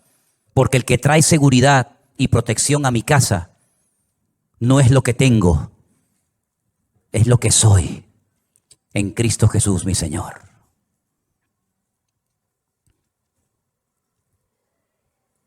En esta tarde, Señor, hemos escuchado tu palabra atentamente y hemos reflexionado acerca de nuestra vida, de nuestra existencia. Y queremos pedirte en esta tarde, Señor, ayúdanos a depender 100% de ti, Señor. No confiamos ni creemos en nuestra experiencia, ni en nuestra fe, ni en nada, sino solamente en ti. Y por eso yo te ruego, Señor, que en esta tarde este salmo sea una base, un fundamento sobre la cual comencemos a trabajar y a edificar nuestra vida de hoy en adelante. Señor, edifica tu iglesia como tú quieras. Guarda tu iglesia como tú solamente lo sabes hacer. Y cuida de la vida de nuestros hijos, porque son las flechas, son las saetas que tú nos has dado para demostrarle al mundo que nuestra fe no muere con nosotros, sino que se la hemos traspasado también a nuestros hijos, a nuestra descendencia, para que tu nombre sea conocido en todas las naciones de la tierra. Guárdanos, Señor, en esta semana. Úsanos como nunca antes lo habías hecho. Y renueva nuestras fuerzas y danos sabiduría y de tu gracia, para que podamos en el nombre de Jesús glorificarte en todo lo que hagamos y en todo lo que digamos. En el nombre de tu amado Hijo Jesús. Amén. Y amén. Nos ponemos un momentito al Señor y pedir que en esta tarde la palabra que voy a compartir con ustedes, que llevo varios días dándole vueltas y tengo la sensación de que todavía no he logrado decir y compartir todo lo que Dios ha puesto en mi corazón. A veces dicen, un secreto profesional, que el día más triste o más bonito para un pastor no es el domingo, sino el lunes. Porque el lunes es cuando piensas en la gente que faltó, la gente que tal vez no vino al culto, cómo salió el mensaje, si dijiste todo lo que tenías que decir o se te olvidaron muchas cosas. Gracias al Señor, para mí los días lunes son días de bendición y días de victoria, ¿verdad? Como cualquier otro.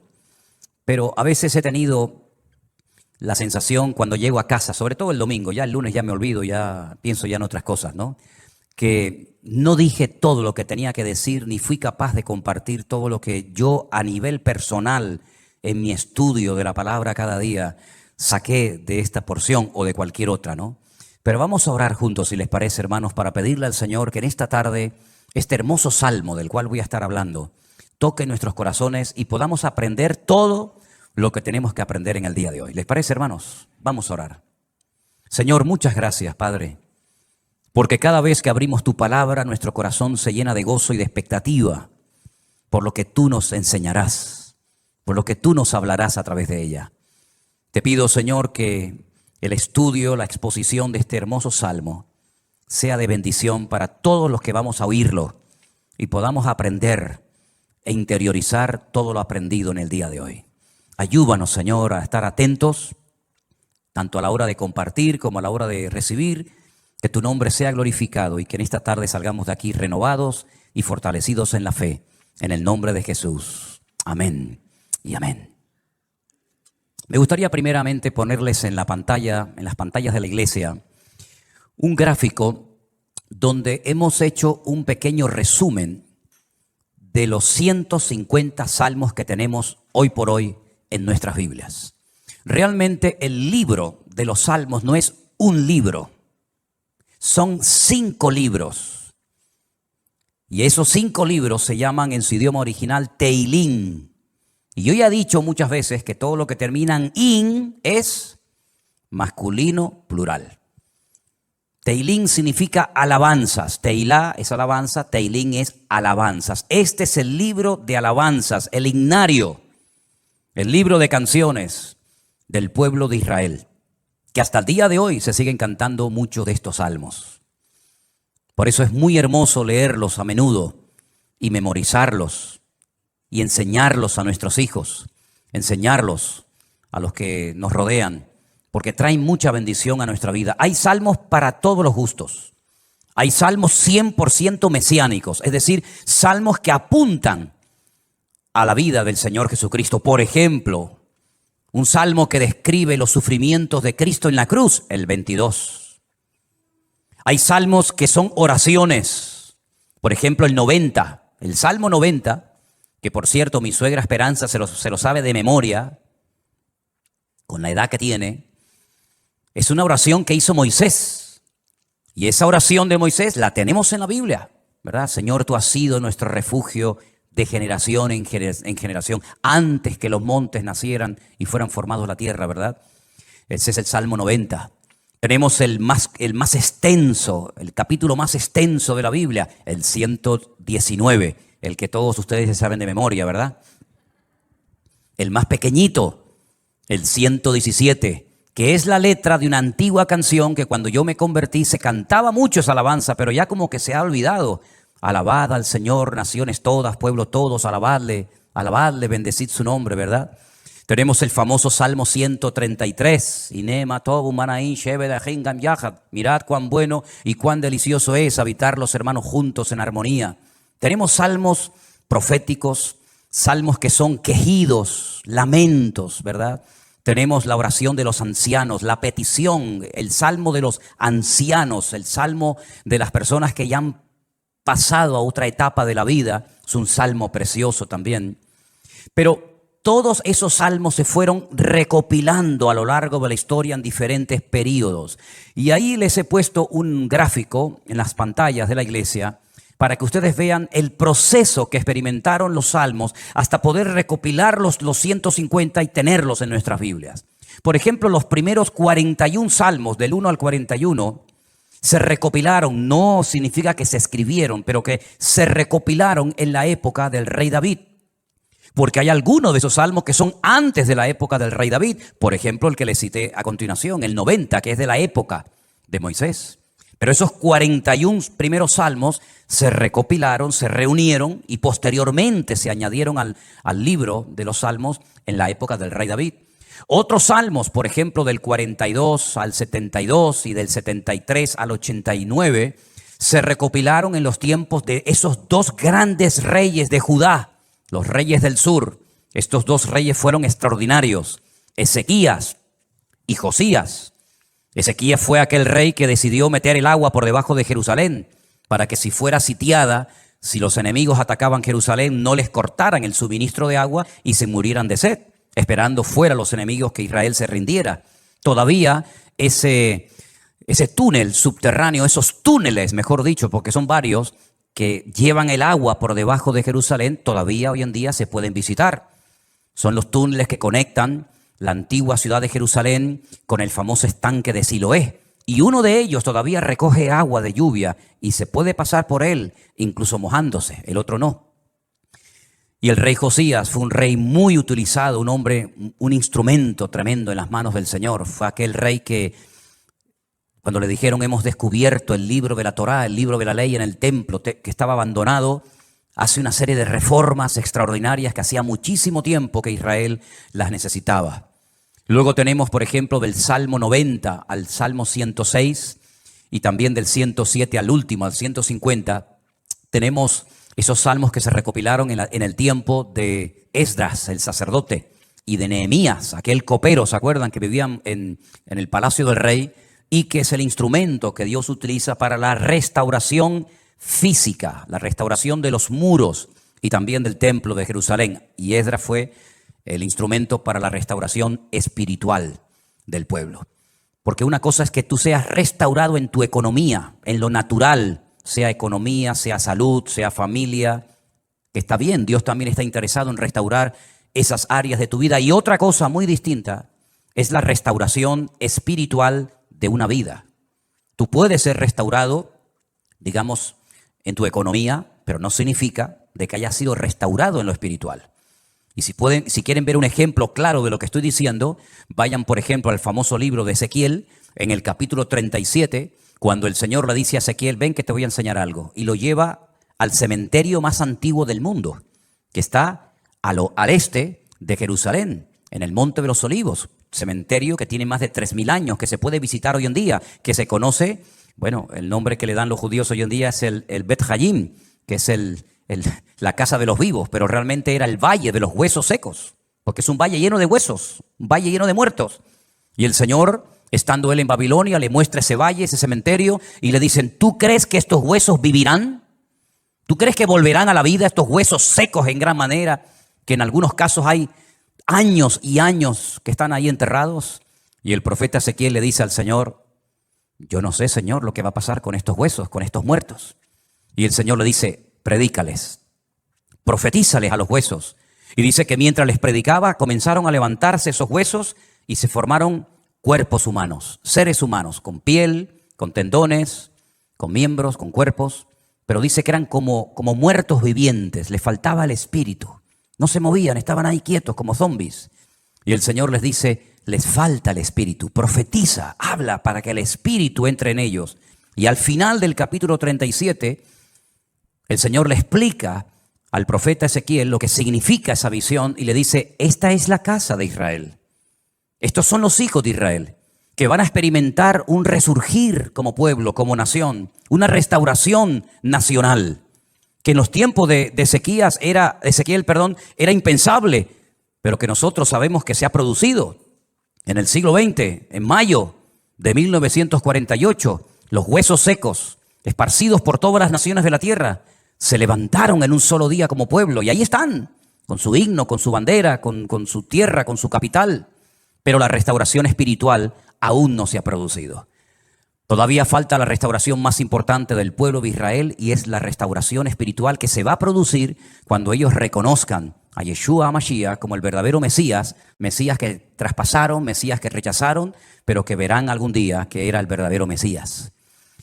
En los Salmos encontramos mucha información acerca de la restauración nacional y espiritual del pueblo de Israel.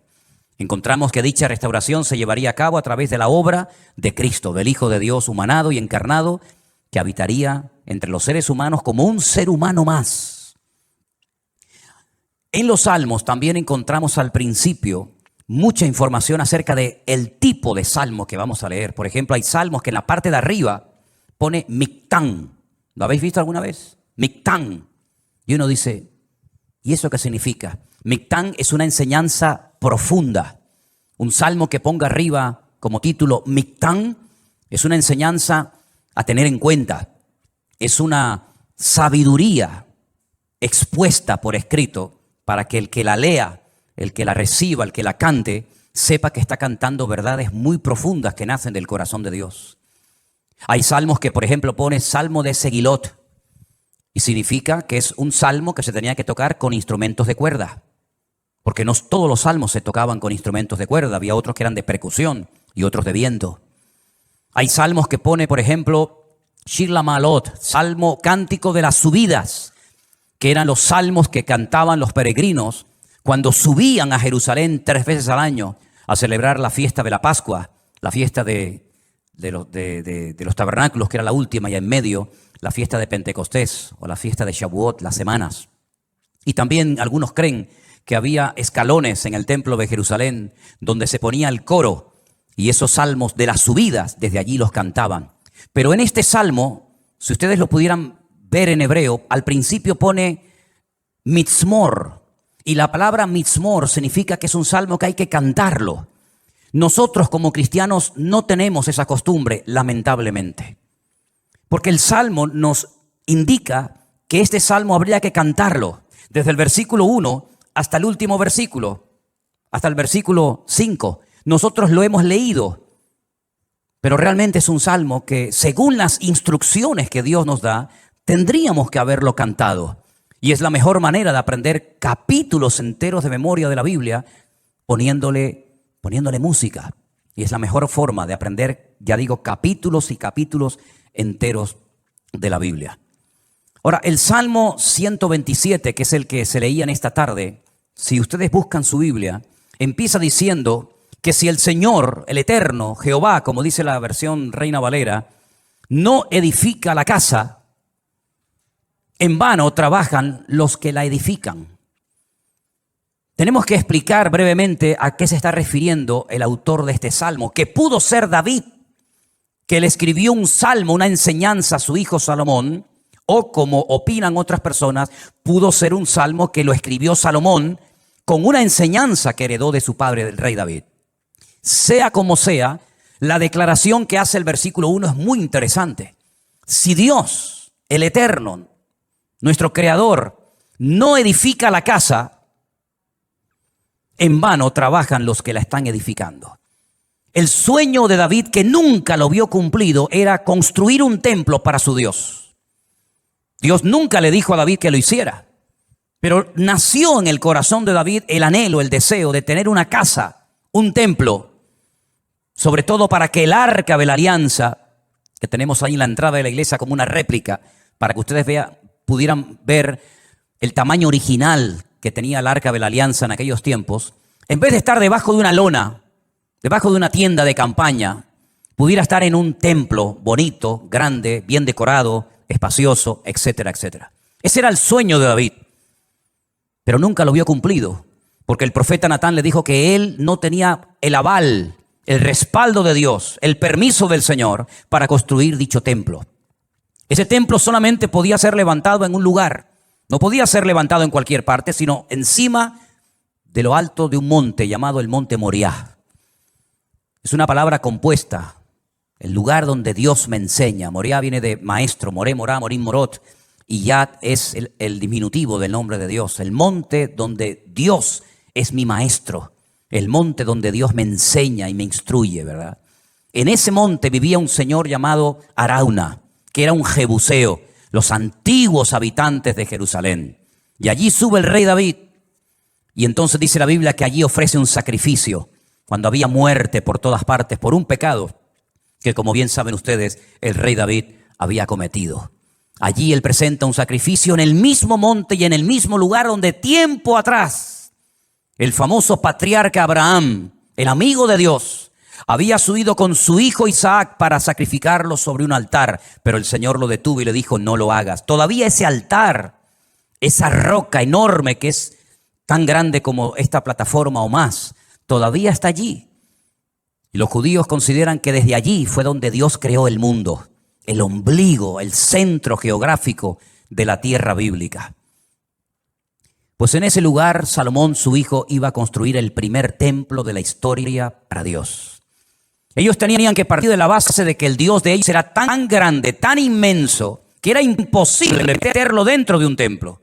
Era totalmente imposible meter a Dios, limitar a Dios dentro de un cubículo, dentro de un edificio, porque ya el Señor le había dicho a David que el cielo es su trono y la tierra es el estrado de sus pies. ¿Qué templo me van a hacer ustedes para mí? Los romanos se reían de los judíos cuando llegaron a Israel y decían: ustedes están locos, porque ustedes tienen un templo enorme, precioso, pero vacío. ¿Dónde están vuestros dioses?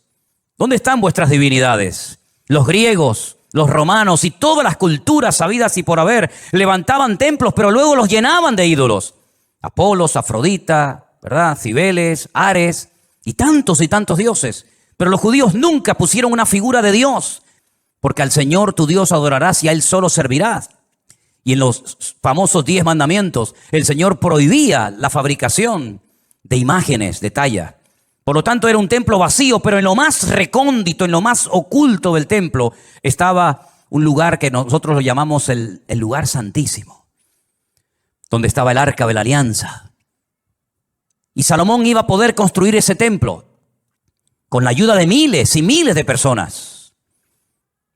Y podía estar tranquilo de que nadie le iba a atacar, porque su padre había estado durante años sometiendo a todas las naciones vecinas para que su hijo en tiempos de paz y de prosperidad pudiera construir el templo de Jerusalén. Lo tenía todo. El padre le dio los planos. El padre le escribió 77 letras de canciones que las tenemos en la Biblia, los famosos salmos de David, para que pudieran cantar. Inventó instrumentos musicales, le dio oro, piedras preciosas, madera, plata, bronce, lo tenía absolutamente todo. Y además Salomón hizo un pacto con el faraón, que eran expertos en aquella época en la fabricación de megaestructuras, porque los judíos nunca habían hecho un edificio tan grande, y mucho menos para Dios. Cómo levantar aquellas piedras, subirlas a aquel monte, colocarlas una encima de la otra. Aquellas columnas, más de 70 columnas exactamente, de una pieza. Cómo iban a levantarlas, ponerlas a nivel para que aquella casa no se cayera. El templo no tenía arcos, como lo inventaron los romanos. Por eso los arcos le han permitido a las fabricaciones y a la arquitectura romana permanecer hasta el día de hoy. Pero eran columnas y era muy difícil poner aquello en pie. Hay, por ejemplo, en la ciudad de Jerusalén, en un lugar donde yo he llevado a algunos hermanos alguna vez, una columna entera que es como de aquí al fondo de la pared, que se quebró y allí la dejaron, y han pasado 2000 años y todavía aquella columna sigue allí.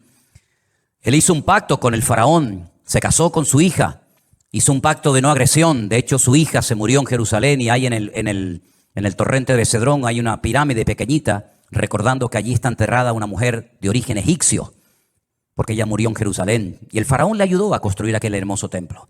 Pero Salomón sabía perfectamente que él podía tener el oro, la plata, los albañiles, los carpinteros, los canteros, absolutamente todo. Incluso había naciones que todos los años le traían, curiosamente, 666 talentos de oro.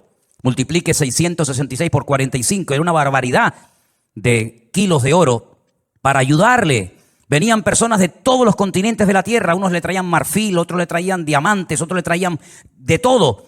Pero él sabía que aunque lo tenía humanamente hablando todo, sin el respaldo, sin la ayuda del Señor, aquel templo nunca se iba a poder levantar. Y aquí hay una primera lección que tenemos que interiorizar nosotros como cristianos en el día de hoy. Nosotros nos podemos esforzar mucho, y de hecho el esfuerzo forma parte de la vida cristiana. Esfuérzate y sé valiente, le decía el Señor a Josué, ¿verdad? Josué capítulo 1. Esfuérzate y pelea, le decía el apóstol Pablo a Timoteo. Pero por mucho que nos esforcemos, por mucho que trabajemos, por mucho que madruguemos o por mucho que trasnochemos, sin el respaldo, sin el favor de Dios, todo lo que hagamos no sirve absolutamente para nada. ¿Cuántos dicen amén? Algunos creen que por trabajar más van a ganar más, y se equivocan. Porque la Biblia no enseña que para ganar más hay que trabajar más. Si usted quiere ganar más, no haga eso, porque lo está haciendo al revés. Si usted quiere ganar más, yo después le digo lo que tiene que hacer. Pero no trabajes más para ganar más, porque vas a ganar menos y te vas a terminar agotando. Porque la Biblia dice, en el Salmo que hemos leído, que si el Señor no edifica la casa en vano, y esa palabra en vano, esa expresión en hebreo en vano, significa para que no llegues al agotamiento físico y mental. ¿Qué les parece? Para que no llegues a un momento que digas, ya no aguanto más, estoy reventado, estoy cansado. Llego el fin de semana, quiero descansar, y el lunes voy igual de cansado, peor. Y vas acumulando cansancio, y durante la noche no duermes. Cuando dice el Salmo 27 que una de las bendiciones de Dios es poder dormir tranquilamente por la noche. Dice que a sus amados el Señor les dará el sueño. Y hay muchas personas que darían cualquier cosa con tal de poder dormir en paz, como nosotros, los hijos de Dios, que hemos aprendido a depender y a descansar en el Señor, podemos dormir en paz. ¿Cuántos dicen amén? No sé por qué nos han hecho últimamente a Elena y a mí una pregunta. Me la hacen de vez en cuando, por internet, por WhatsApp, por correos, incluso hasta en persona. ¿Ustedes están durmiendo bien? Y preguntamos, ¿y por qué nos hacen esa pregunta? Sino porque con todo lo que tienen, todo el jaleo de atender gente de aquí y llamar, ¿ustedes duermen bien? Y la respuesta de Elena siempre es la misma: dormimos perfectamente. Porque nosotros hemos aprendido a descansar y a depender únicamente del Señor. No entramos en estrés, ni en nervios, ni en agobio. No perdemos la paz absolutamente por nada. ¿Por qué? Porque la obra no depende de nosotros. La obra depende del dueño, de la cabeza. Y el dueño y la cabeza es nuestro Señor Jesucristo. Me da mucha pena, mucha lástima cuando veo a cristianos agobiados, cargados, estresados, con la tensión disparada. Perdonen si alguien se siente aludido. Yo es que no le he tomado la atención nunca a ninguno de ustedes. Por eso hablo desde la libertad. Porque claro, va a decir, ¿y este hombre cómo sabe que tengo yo la tensión alta? No, yo no sé nada, pero el Señor lo sabe todo. Pastillas para poder dormir, claro, después pastillas para despertarte. Agobiado, estresado, que no llego a fin de mes, que no pago el colegio de los niños, que los libros, que esto, que lo otro. Y yo he cumplido recientemente 60 años. No me da ninguna vergüenza decirlo, al contrario, estamos orgullosísimos de los 60 años que tenemos. Y de esos 60 años, que parecen mucho, pero a la hora de la verdad no son tantos, de esos 60 años, 40 los he dedicado a servir única y exclusivamente al Señor. Es decir, no me he dedicado en otra cosa los últimos 40 años de mi vida más que a servir al Señor. Con iglesias pequeñas, con iglesias grandes, con escasez, con abundancia, con mucha gente, con poca gente o con ninguna gente. Y en estos últimos 40 años, si algo hemos aprendido, sobre todo en este último año, es que Dios es galardonador de los que le buscan. Y cuando más difícil estaba todo, y cuando humanamente hablando era imposible que esto siguiera adelante, el Señor sin manos nos dio una cachetada de amor, mostrándonos y enseñándonos que Él es el que edifica su casa y su obra, y no nosotros. A mí me llama mucho la atención que este verbo edificar es exactamente el mismo que emplea el Señor Jesucristo cuando hace referencia a lo que Él iba a hacer. Edificaré mi iglesia. Su padre en Génesis capítulo 1 nunca empleó el verbo baná o boné, que es construir, sino el verbo bará, que se parece, pero no tiene nada que ver una cosa con otra. Bará es un verbo que solamente aparece en la obra creadora de Dios. Cuando dice la Biblia que en el principio creó, ese verbo creó es bará y significa crear de la nada. Este púlpito está hecho de un material llamado metacrilato. Lo mandamos a hacer hace 20 años. El que lo hizo, porque este no se ha perdido ningún culto desde que estamos aquí, Este ha estado todos los cultos, todas las reuniones de jóvenes, todos los cultos de jueves, todos los cultos de domingo. Este que está aquí, o esto que está aquí, ha estado siempre aquí. Pero el que lo hizo, no lo creó, lo hizo utilizando una materia prima, metacrilato. Y el púlpito que tenemos en la iglesia del Puerto de la Cruz es de madera. Y alguien lo hizo, no lo creó, utilizando la materia prima de la madera. Pero el verbo bará en Génesis capítulo 1 es crear de la nada. ¿Y cómo Dios creó sin utilizar materia prima? Sin utilizar tierra, sin utilizar piedra, sin utilizar madera, con el poder de su palabra. Dijo Dios, sea la luz, y fue la luz. Y dijo Dios, y todo lo que Dios decía se materializaba por el poder de su palabra. Pero curiosamente el Hijo, cuando viene a este mundo hace 2000 años, Él no dijo, crearé mi iglesia de la nada. No dijo eso, sino dijo, edificaré. Y si juntamos, y tenéis memoria para recordar esto, el Salmo 127 dice Salomón, si Dios no edifica esta casa, en vano estamos trabajando nosotros aquí. Estamos perdiendo el tiempo. Nos estamos desgastando. Vamos a llegar a la extenuación, al agotamiento, si Dios no respalda esta obra. Porque Él sabía que esa obra no dependía de sus obreros, de su sabiduría, que era mucha y la tenía, de su dinero, que era mucho y lo tenía. Él sabía que aquella casa no era una casa particular, no era una sinagoga, no era un colegio, era la casa de Dios. Y la casa de Dios solamente se podía utilizar esa palabra, esa expresión, para hacer referencia al templo. Yo sé que hay gente que dice, hermanos, bienvenidos a la casa de Dios. Está mal dicho eso, porque esto no es la casa de Dios. Esto es un local donde se reúne la iglesia, pero esto no es la casa de Dios. Dios no vive aquí. Si esto fuera la casa de Dios, yo no me voy de aquí ni a palos. ¿Cómo me voy a ir de aquí si mi Dios vive aquí? ¿A dónde me voy a ir? Nos tendríamos que venir a vivir aquí. Pero esta no es la casa de Dios. Pero en aquellos tiempos, cuando Salomón dice, si Jehová no edificare la casa, ¿a qué casa se refería? A la casa de Dios. Él sabía que esa casa no iba a poderse terminar si no tenía el respaldo de Dios. Por eso el Señor Jesucristo pudo decir, yo edificaré mi iglesia, porque Él dijo, todo lo que hago y todo lo que digo lo hago porque mi Padre me da autorización y me apoya para hacer y decir lo que hago. Por eso la iglesia ha permanecido en estos últimos 2000 años con persecuciones, con todo tipo de regímenes políticos, con falsas doctrinas, con divisiones, etcétera, etcétera. ¿Por qué? Porque el que la está fabricando no es el hombre, el que la está construyendo es el Señor Jesucristo. Y nosotros somos piedras vivas en ese edificio. Pero la piedra angular, la que soporta todo el peso, es nuestro Señor Jesucristo. La piedra que desecharon los edificadores ha venido a ser la cabeza del ángulo. Bendito sea Dios. Piná, Rosh Piná. Eso es, Rosh Piná. Hay un pueblo en Israel muy bonito que se llama Rosh Piná, que significa la cabeza del ángulo. Pero este salmo, ¿sabes? Te da una calma, te da una paz impresionante, porque no tienes que estar dependiendo de tu esfuerzo personal, sino del respaldo de Dios. Y yo le hacía esta mañana a los hermanos del Puerto de la Cruz 2 preguntas que se las voy a hacer ahora a ustedes. ¿Dios está respaldando lo que estás haciendo? Piensa bien, ¿eh? Todos no vamos a ser pastores, todos no van a ser predicadores, evidentemente. Pero todos y cada uno de ustedes, de nosotros, nos dedicaremos en la vida a algo.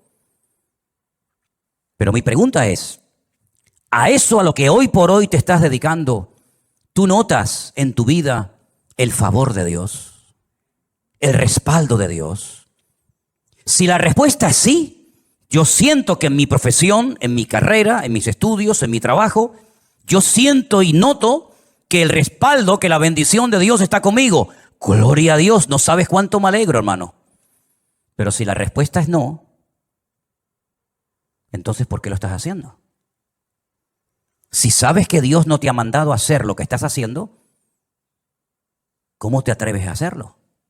Porque la segunda pregunta que les iba a hacer es, ¿por qué estás haciendo lo que estás haciendo? ¿Para ganar un sueldo? Es decir, ¿tú sabes que no estás haciendo lo que Dios quiere? Esa no es la voluntad perfecta de Dios para tu vida, pero igualmente lo haces porque a final de mes un señor te pone un sobre con un dinero para poder cubrir tus necesidades. ¿Así es como tú te has montado tu vida cristiana? ¿Te ves haciendo lo que estás haciendo tus próximos 10 años, 20 años de tu vida? ¿Ese es el futuro de tu vida? ¿Dedicarte a lo que estás haciendo? Si es la voluntad de Dios, gloria a Dios, sigue adelante.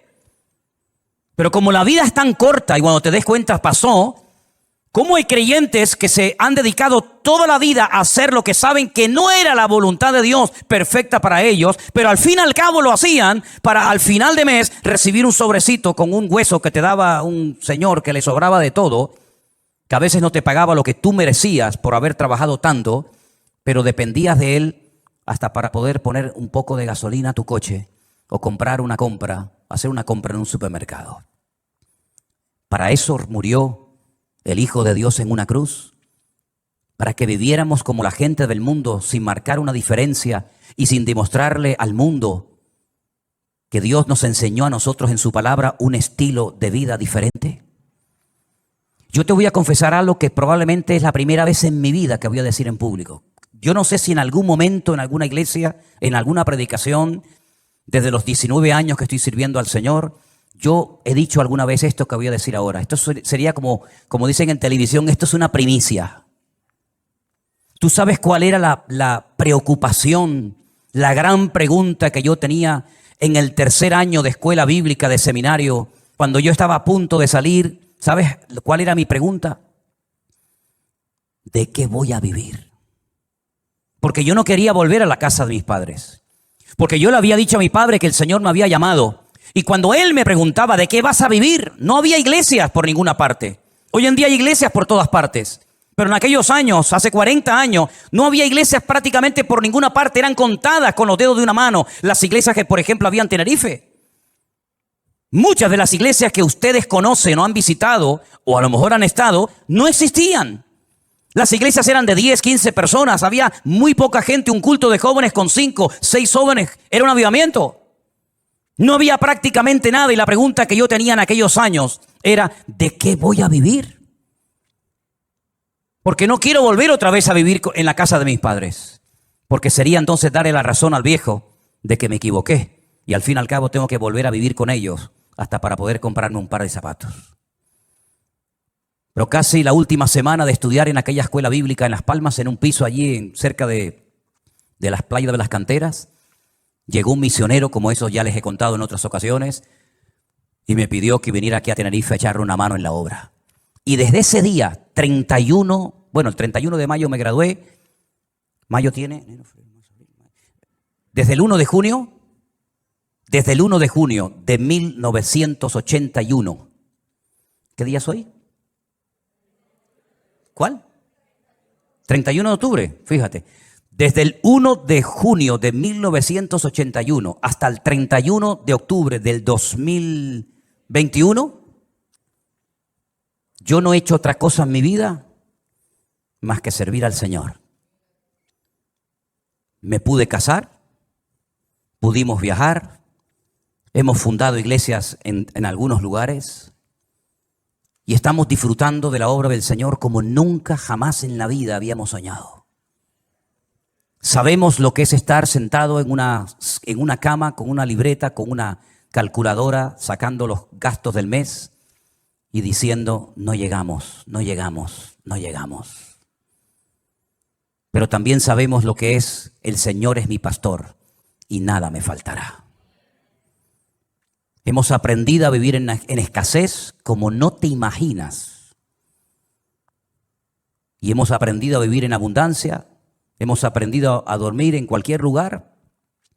Porque el Señor nos ha mostrado de que cuando una persona es capaz de hacer un mínimo gesto por el Señor respalda y bendice la vida de esa persona. Y tengo un temor tremendo en mi corazón por toda la manera como el Señor nos está bendiciendo y abriendo puertas en todas partes.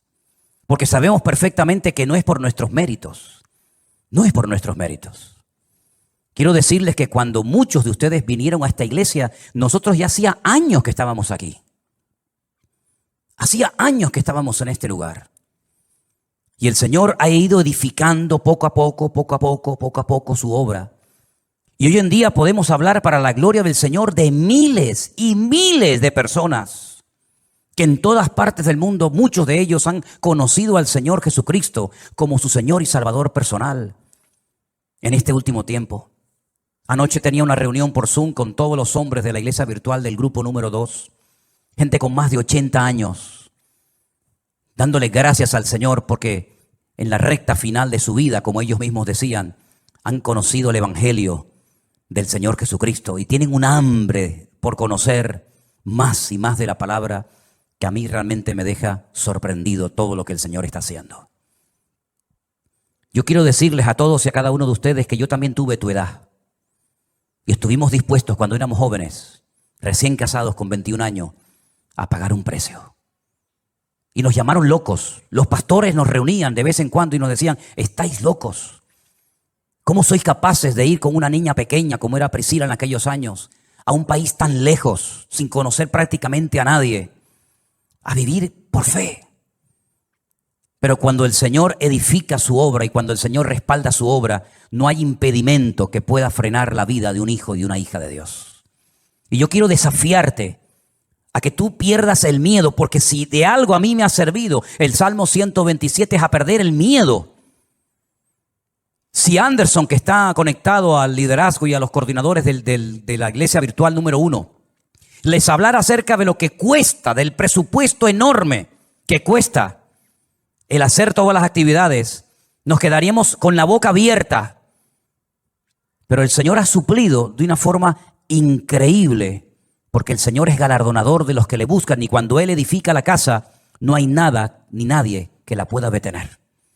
Fíjate que en el Salmo 121, si te das cuenta, habla de la casa de Dios, es decir, lo principal, la obra de Dios, nada ni nadie la va a detener. Pero en segundo lugar, habla de la ciudad.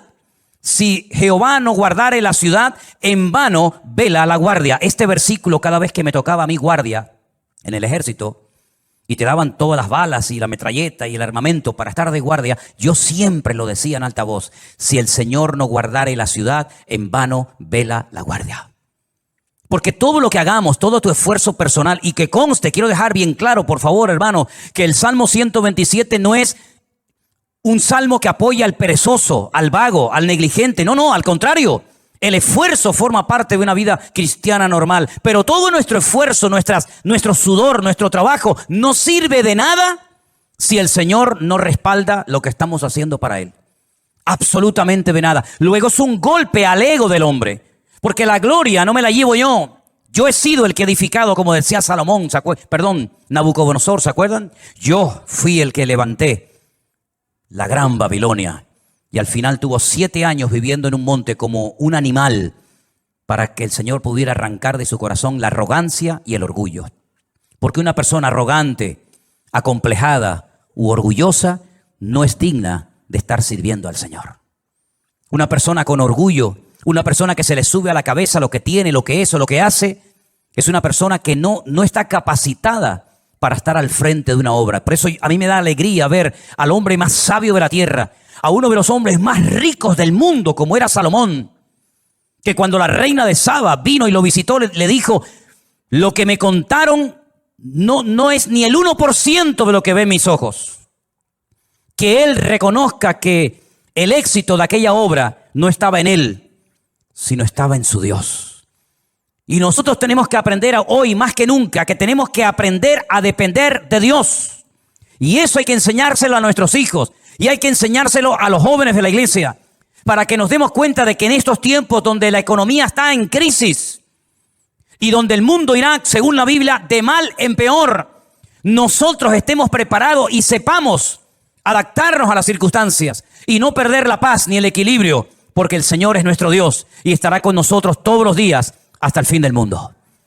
Madrugar y trasnochar sin el respaldo de Dios no sirve absolutamente para nada. El Salmo 127 es un salmo donde el Señor nos muestra que cuando dependemos de Él podemos estar tranquilos. Y mire lo que dice: por demás es que os levantéis de madrugada y vayáis tarde a reposar, por demás. Y que comáis pan de dolores, pues que a su amado dará Dios el sueño. Y ahora yo te pregunto a ti, ¿y ustedes cómo duermen? ¿Dormiste bien anoche? ¿O estabas dando vueltas y vueltas y vueltas en tu cama sin poder conciliar el sueño? Una de las señales de que nuestra alma está alineada con Dios es que nuestro cuerpo y nuestra mente puede descansar tranquilamente durante la noche. Una mente atormentada sin la paz de Cristo, sin tener esa comunión con el Señor, es imposible que tu cerebro pueda descansar durante la noche y dormir tranquilo, sabiendo en quién has confiado. Fíjate lo inútil que es rodearse de cosas o de personas para que te protejan y para que te ayuden cuando no está el Señor controlando tu vida, tu economía, tu matrimonio, tu ministerio, tu iglesia, etcétera, etcétera. Por mucha gente que te rodee, por muchos amigos que tengas, por mucha economía que tengas, no sirve absolutamente de nada. Y te voy a poner un ejemplo tremendamente gráfico para que veas lo inútil que es rodearse de personas creyendo y confiando en ellos en vez de confiar y descansar en las promesas del Señor. ¿Os acordáis de Saúl? ¿Sabéis quién era Saúl? Sí, ¿verdad? El primer rey de Israel. Estaba obsesionado con matar al rey David o con el joven David. El rey en aquella época dormía en el centro del campamento. Se hacían círculos concéntricos de soldados alrededor del rey. De tal manera que si saltabas uno de esos círculos de protección, automáticamente en el segundo caías. Es como en las cárceles. ¿Veis que hay como un muro alambrado que si logras saltarlo, te encuentras a continuación otro y te quedas entre muro y muro, ¿verdad? En muchos bancos en la península, aquí en Canarias no se ve, pero en muchos bancos en la península tocas un timbre, te abren una puerta, entras, se cierra detrás de ti y la otra no se abre hasta que se cierre la anterior, para que así te quedes entre una y otra. El rey Saúl dormía rodeado de centenares de soldados y de su guardia personal en el centro del campamento. David una noche bajó de las montañas y atravesó el primer círculo, el segundo, el tercero y hasta el mismo lugar donde estaba el rey Saúl dormido. Cogió la lanza del rey Saúl, subió a lo alto de una montaña y cuando estaba lejos comenzó a gritar: ¡Abner! ¡Abner! ¿Qué haces? ¿Qué forma de proteger al rey es esa? Mira lo que tengo en la mano. He llegado hasta la misma presencia del rey Saúl, al que supuestamente tú tienes que estar cuidando. Te has quedado dormido. No has cumplido con tu deber. Y ahí hay un ejemplo gráfico de cómo un rey rodeado de cientos de soldados que se quedan dormidos. Ahora puedes entender lo que dice el Salmo 127. Si el Señor no vela y cuida y protege la ciudad, en vano vela la guardia. Todos se van a quedar dormidos espiritualmente hablando en estos últimos tiempos. Los políticos se van a quedar dormidos y no van a saber discernir el mundo espiritual. Los bancos se van a quedar dormidos y van a ser esclavos del próximo sistema mundial de economía. Los religiosos se han quedado dormidos hace siglos y son incapaces de discernir los tiempos y las ocasiones. Y la iglesia no puede entrar en ese juego. Por eso dice el apóstol Pablo: es tiempo de despertarnos del sueño. Despiértate tú que duermes y te alumbrará Cristo. Hay un sueño, ¿verdad?, profundo que experimentó Adán, pero fue un sueño que Dios produjo para que no le estorbara en la obra que el Señor estaba haciendo. Pero hay otro sueño de tipo espiritual que te adormece el alma, que atonta tu espíritu, que ciega tu entendimiento y que cauteriza tu conciencia y que te impide reconocer que a veces lo que estás haciendo no es la voluntad de Dios. Es un juguete, un entretenimiento del sistema faraónico del mundo que te da todo a cambio de nada, y al final de tu vida no has hecho nada y te has creído que Dios estaba respaldando tu obra, tu ministerio, tu imperio, tu reino, pero has tirado por la borda tu vida y te has bajado a lo profundo del barco mientras había una tormenta arriba. Tú te has quedado dormido y en vez de actuar marcando una diferencia, dejaste que el mundo te marcara y te manipulara a ti. Por eso, mis queridos hermanos, el Salmo 127 es de sacudir nuestra conciencia y despertarnos ante la realidad. ¿Qué estoy haciendo con mi vida? ¿Qué estoy haciendo con mis recursos? ¿Qué estoy haciendo con mi tiempo? ¿Qué estoy haciendo con mi juventud? ¿Qué estoy haciendo con los dones y talentos que Dios me dio? ¿Qué estoy haciendo en definitiva? Porque si lo que estoy haciendo no tiene el respaldo de Dios, ¿para qué lo sigues haciendo? ¿Es que acaso el Señor no dice en su palabra: el justo por la fe vivirá? ¿O es que eso solamente eran unas palabras bonitas que Martín Lutero en esta época del año, hace muchos siglos atrás, sacudió su conciencia, le hizo reconocer y recapacitar que el sistema religioso en el que estaba envuelto estaba envenenado y corrompido? Son unas palabras bonitas de un profeta del Antiguo Testamento que sí quedaron muy bien, pero que hoy en día no tienen ningún efecto. ¿Eso funciona? ¿Es realmente así? ¿Eso es real? ¿Funcionan las promesas de Dios? Te pregunto, hermano. ¿Funcionan sí o no las promesas de Dios en tu vida? ¿Te fías de Dios? ¿Crees que Él te puede sanar, que te puede prosperar, que te puede bendecir? Pues te voy a dar algunas pinceladas para que empieces a entrar en una dimensión diferente en cuanto a tu relación con Dios. Primero, hay ciertas y determinadas cosas que hay que pelearlas y lucharlas en el campo de batalla. Goliat no se iba a ir por el hecho de que estaba frente a él el ejército de Israel. Al contrario, el ejército de Israel le atraía, porque la luz atrae a los mosquitos. Ellos no tuvieron que ir a buscar a Goliat. Goliat los encontró a ellos. Y aunque Goliat estaba en aquel lugar y se sabía que iba a ser derrotado porque allí estaba el hombre de Dios, David. Para Goliat era un atractivo estar en aquel lugar, como es un atractivo para muchos el conquistar a tus hijos o romper tu matrimonio o derrotar tu ministerio. ¿Por qué? Porque tú tienes luz, tú proyectas luz. Hay una gracia de Dios, hay algo de Dios en tu vida que al enemigo lo atrae. No tienes que buscarlo, él te va a encontrar. La luz atrae a los mosquitos. Si no, vete al campo y enciende una luz para que veas cómo enseguida vienen los bichos. Y si nosotros verdaderamente somos luz, vamos a atraer a ciertas y determinadas cosas. Y por eso la Biblia dice que hay que pelear. ¿Pero pelear qué? La buena batalla. Porque hay batallas que no las pelees porque vas a morir. Como Jonatán se fue a pelear una batalla que no tenía que haber ido nunca y murió. Pero Pablo dice: yo he peleado la buena batalla. ¿Estás peleando la buena o la mala batalla? Porque la buena te dará la corona de vida, la recompensa del eterno. Pero la mala te quitará la vida, tu familia, tu esposa, tus hijos, y perderás el galardón de Dios. Hay bendiciones que vienen por pelearlas. La tierra está delante de vosotros, pero ahí están los filisteos, los amorreos, los cananeos, los jebuseos, los amonitas, los moabitas. Ir y pelear contra ellos. Y tuvieron que pelear y jugarse la vida y derramar sangre y tener heridas y cicatrices en el cuerpo para conquistar la tierra. Porque hay ciertas y determinadas bendiciones, claro, tú tienes que saber cuáles, que tienes que conseguirlas peleando la buena batalla en el nombre del Señor. Pero hay otros milagros que no vienen por pelear, sino simplemente por decir gracias por esta situación que estoy atravesando en mi vida.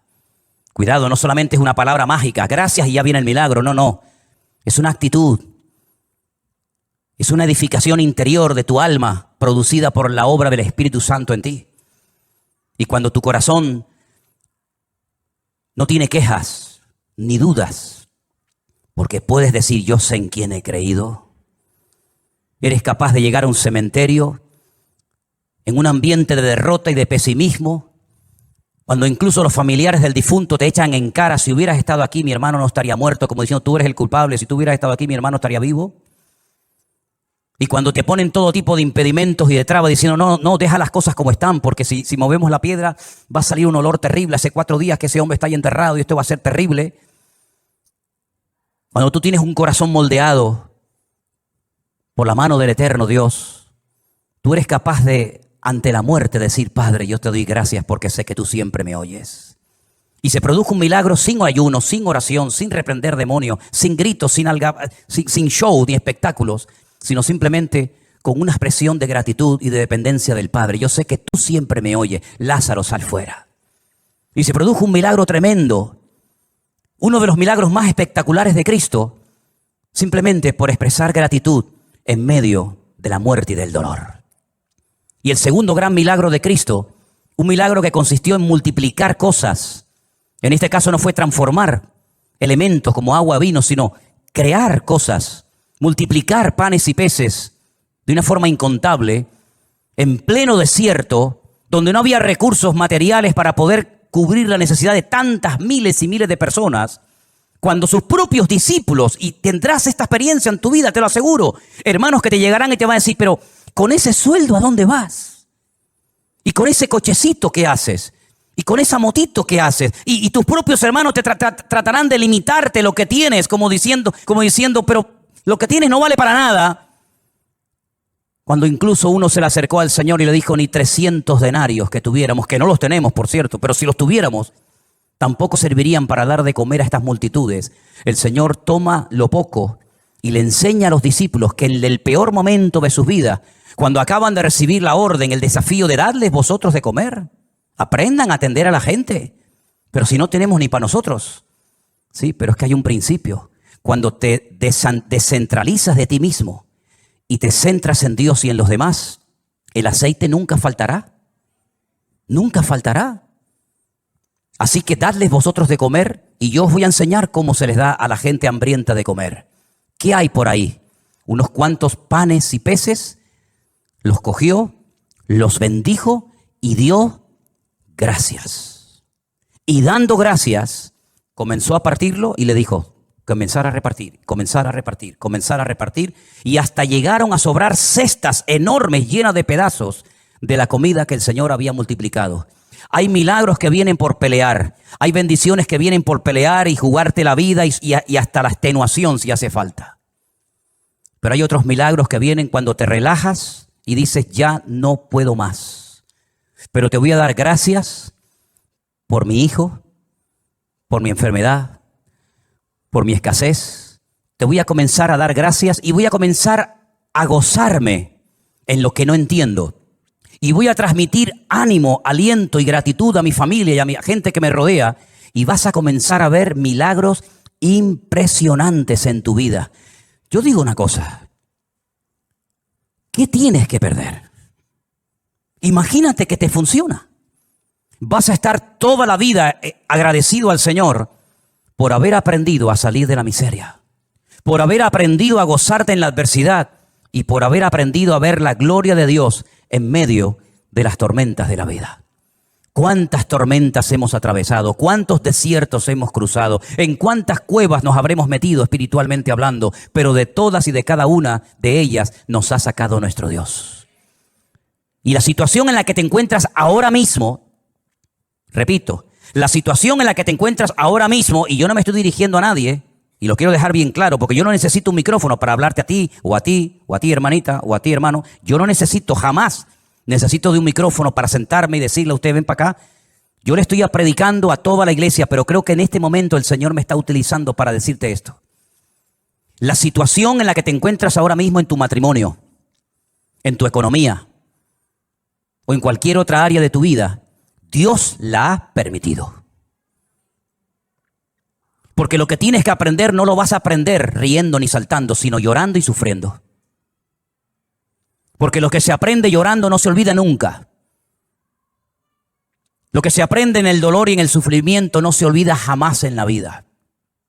Por eso hay dolores que son una bendición. Y por eso el Señor ha permitido que todos y cada uno de nosotros, con sus respectivas circunstancias, hayamos llegado a un punto en nuestra vida, con la edad que tienes, con la familia que tienes, con los hijos que tienes o no tienes, para que aquí le preguntes hoy al Señor, Señor, cuento con tu favor cuando mañana vaya a la calle a buscarme la vida en mi trabajo. Si eso es lo que Dios tiene planeado para ti, adelante, hermano, sal como un león, no como una gallina. Sal como un león, contento, triunfante. Sal de tu Getsemaní con el corazón recién quebrantado y roto, pero sal de tu Getsemaní diciendo, el Señor está conmigo como poderoso gigante. Pero no se te ocurra salir de tu desierto, no se te ocurra salir de tu Getsemaní sin la bendición y el respaldo de Dios, porque entonces habrás perdido tiempo, habrás perdido recursos y no habrás conseguido absolutamente nada. Déjate de lloriquear y pórtate como un hombre. Déjate de lloriqueos absurdos y ridículos y de levantar pena y compasión. Lo que tienes que meterte es en tu huerto de Getsemaní y aprender a derramar tu alma delante del Señor. Y no se te ocurra salir de ahí hasta que le hayas dicho, no se haga mi voluntad, sino la tuya. Porque hasta ahora lo que hemos querido es que se hiciera nuestra voluntad, pero Dios el año pasado nos paró los pies a todos y nos dijo, a partir de ahora, lo que se va a hacer en mi casa y en mi iglesia es mi voluntad. Porque lo que yo quiero edificar, lo quiero edificar a mi manera, con mi estilo, con mi forma, y no con la forma y el estilo que me marcan ustedes. Vamos a dejarnos moldear, vamos a dejarnos tratar, vamos a dejarnos edificar por el Señor, porque si el Señor nos respalda y nos apoya, seremos la gente más feliz y dichosa del mundo. Pero si el Señor en lo que hagas no te respalda, serás la persona más desdichada de esta tierra. Pregúntate a ti mismo en esta tarde, ¿por qué estoy haciendo lo que hago? ¿Por qué digo lo que digo? ¿Por qué predico lo que predico? ¿Por qué hago lo que estoy haciendo?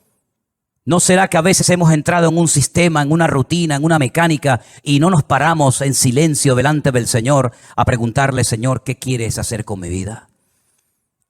Si tú te atreves a hacerle esta pregunta sinceramente al Señor, te puedes llevar muchas sorpresas agradables.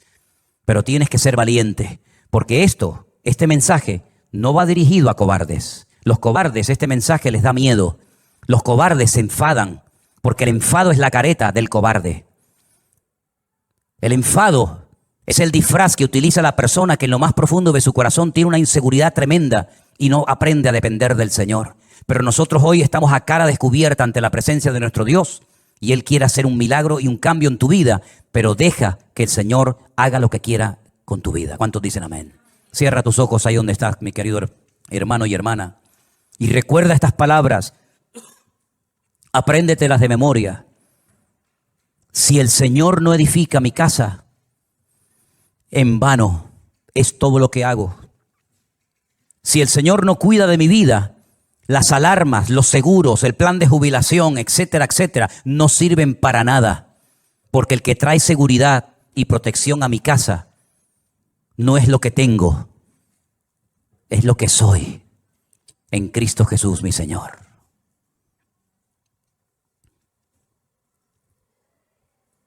En esta tarde, Señor, hemos escuchado tu palabra atentamente y hemos reflexionado acerca de nuestra vida, de nuestra existencia. Y queremos pedirte en esta tarde, Señor, ayúdanos a depender 100% de ti, Señor. No confiamos ni creemos en nuestra experiencia, ni en nuestra fe, ni en nada, sino solamente en ti. Y por eso yo te ruego, Señor, que en esta tarde este salmo sea una base, un fundamento sobre la cual comencemos a trabajar y a edificar nuestra vida de hoy en adelante. Señor, edifica tu iglesia como tú quieras. Guarda tu iglesia como tú solamente lo sabes hacer. Y cuida de la vida de nuestros hijos, porque son las flechas, son las saetas que tú nos has dado para demostrarle al mundo que nuestra fe no muere con nosotros, sino que se la hemos traspasado también a nuestros hijos, a nuestra descendencia, para que tu nombre sea conocido en todas las naciones de la tierra. Guárdanos, Señor, en esta semana. Úsanos como nunca antes lo habías hecho. Y renueva nuestras fuerzas y danos sabiduría y de tu gracia, para que podamos en el nombre de Jesús glorificarte en todo lo que hagamos y en todo lo que digamos. En el nombre de tu amado Hijo Jesús. Amén y amén.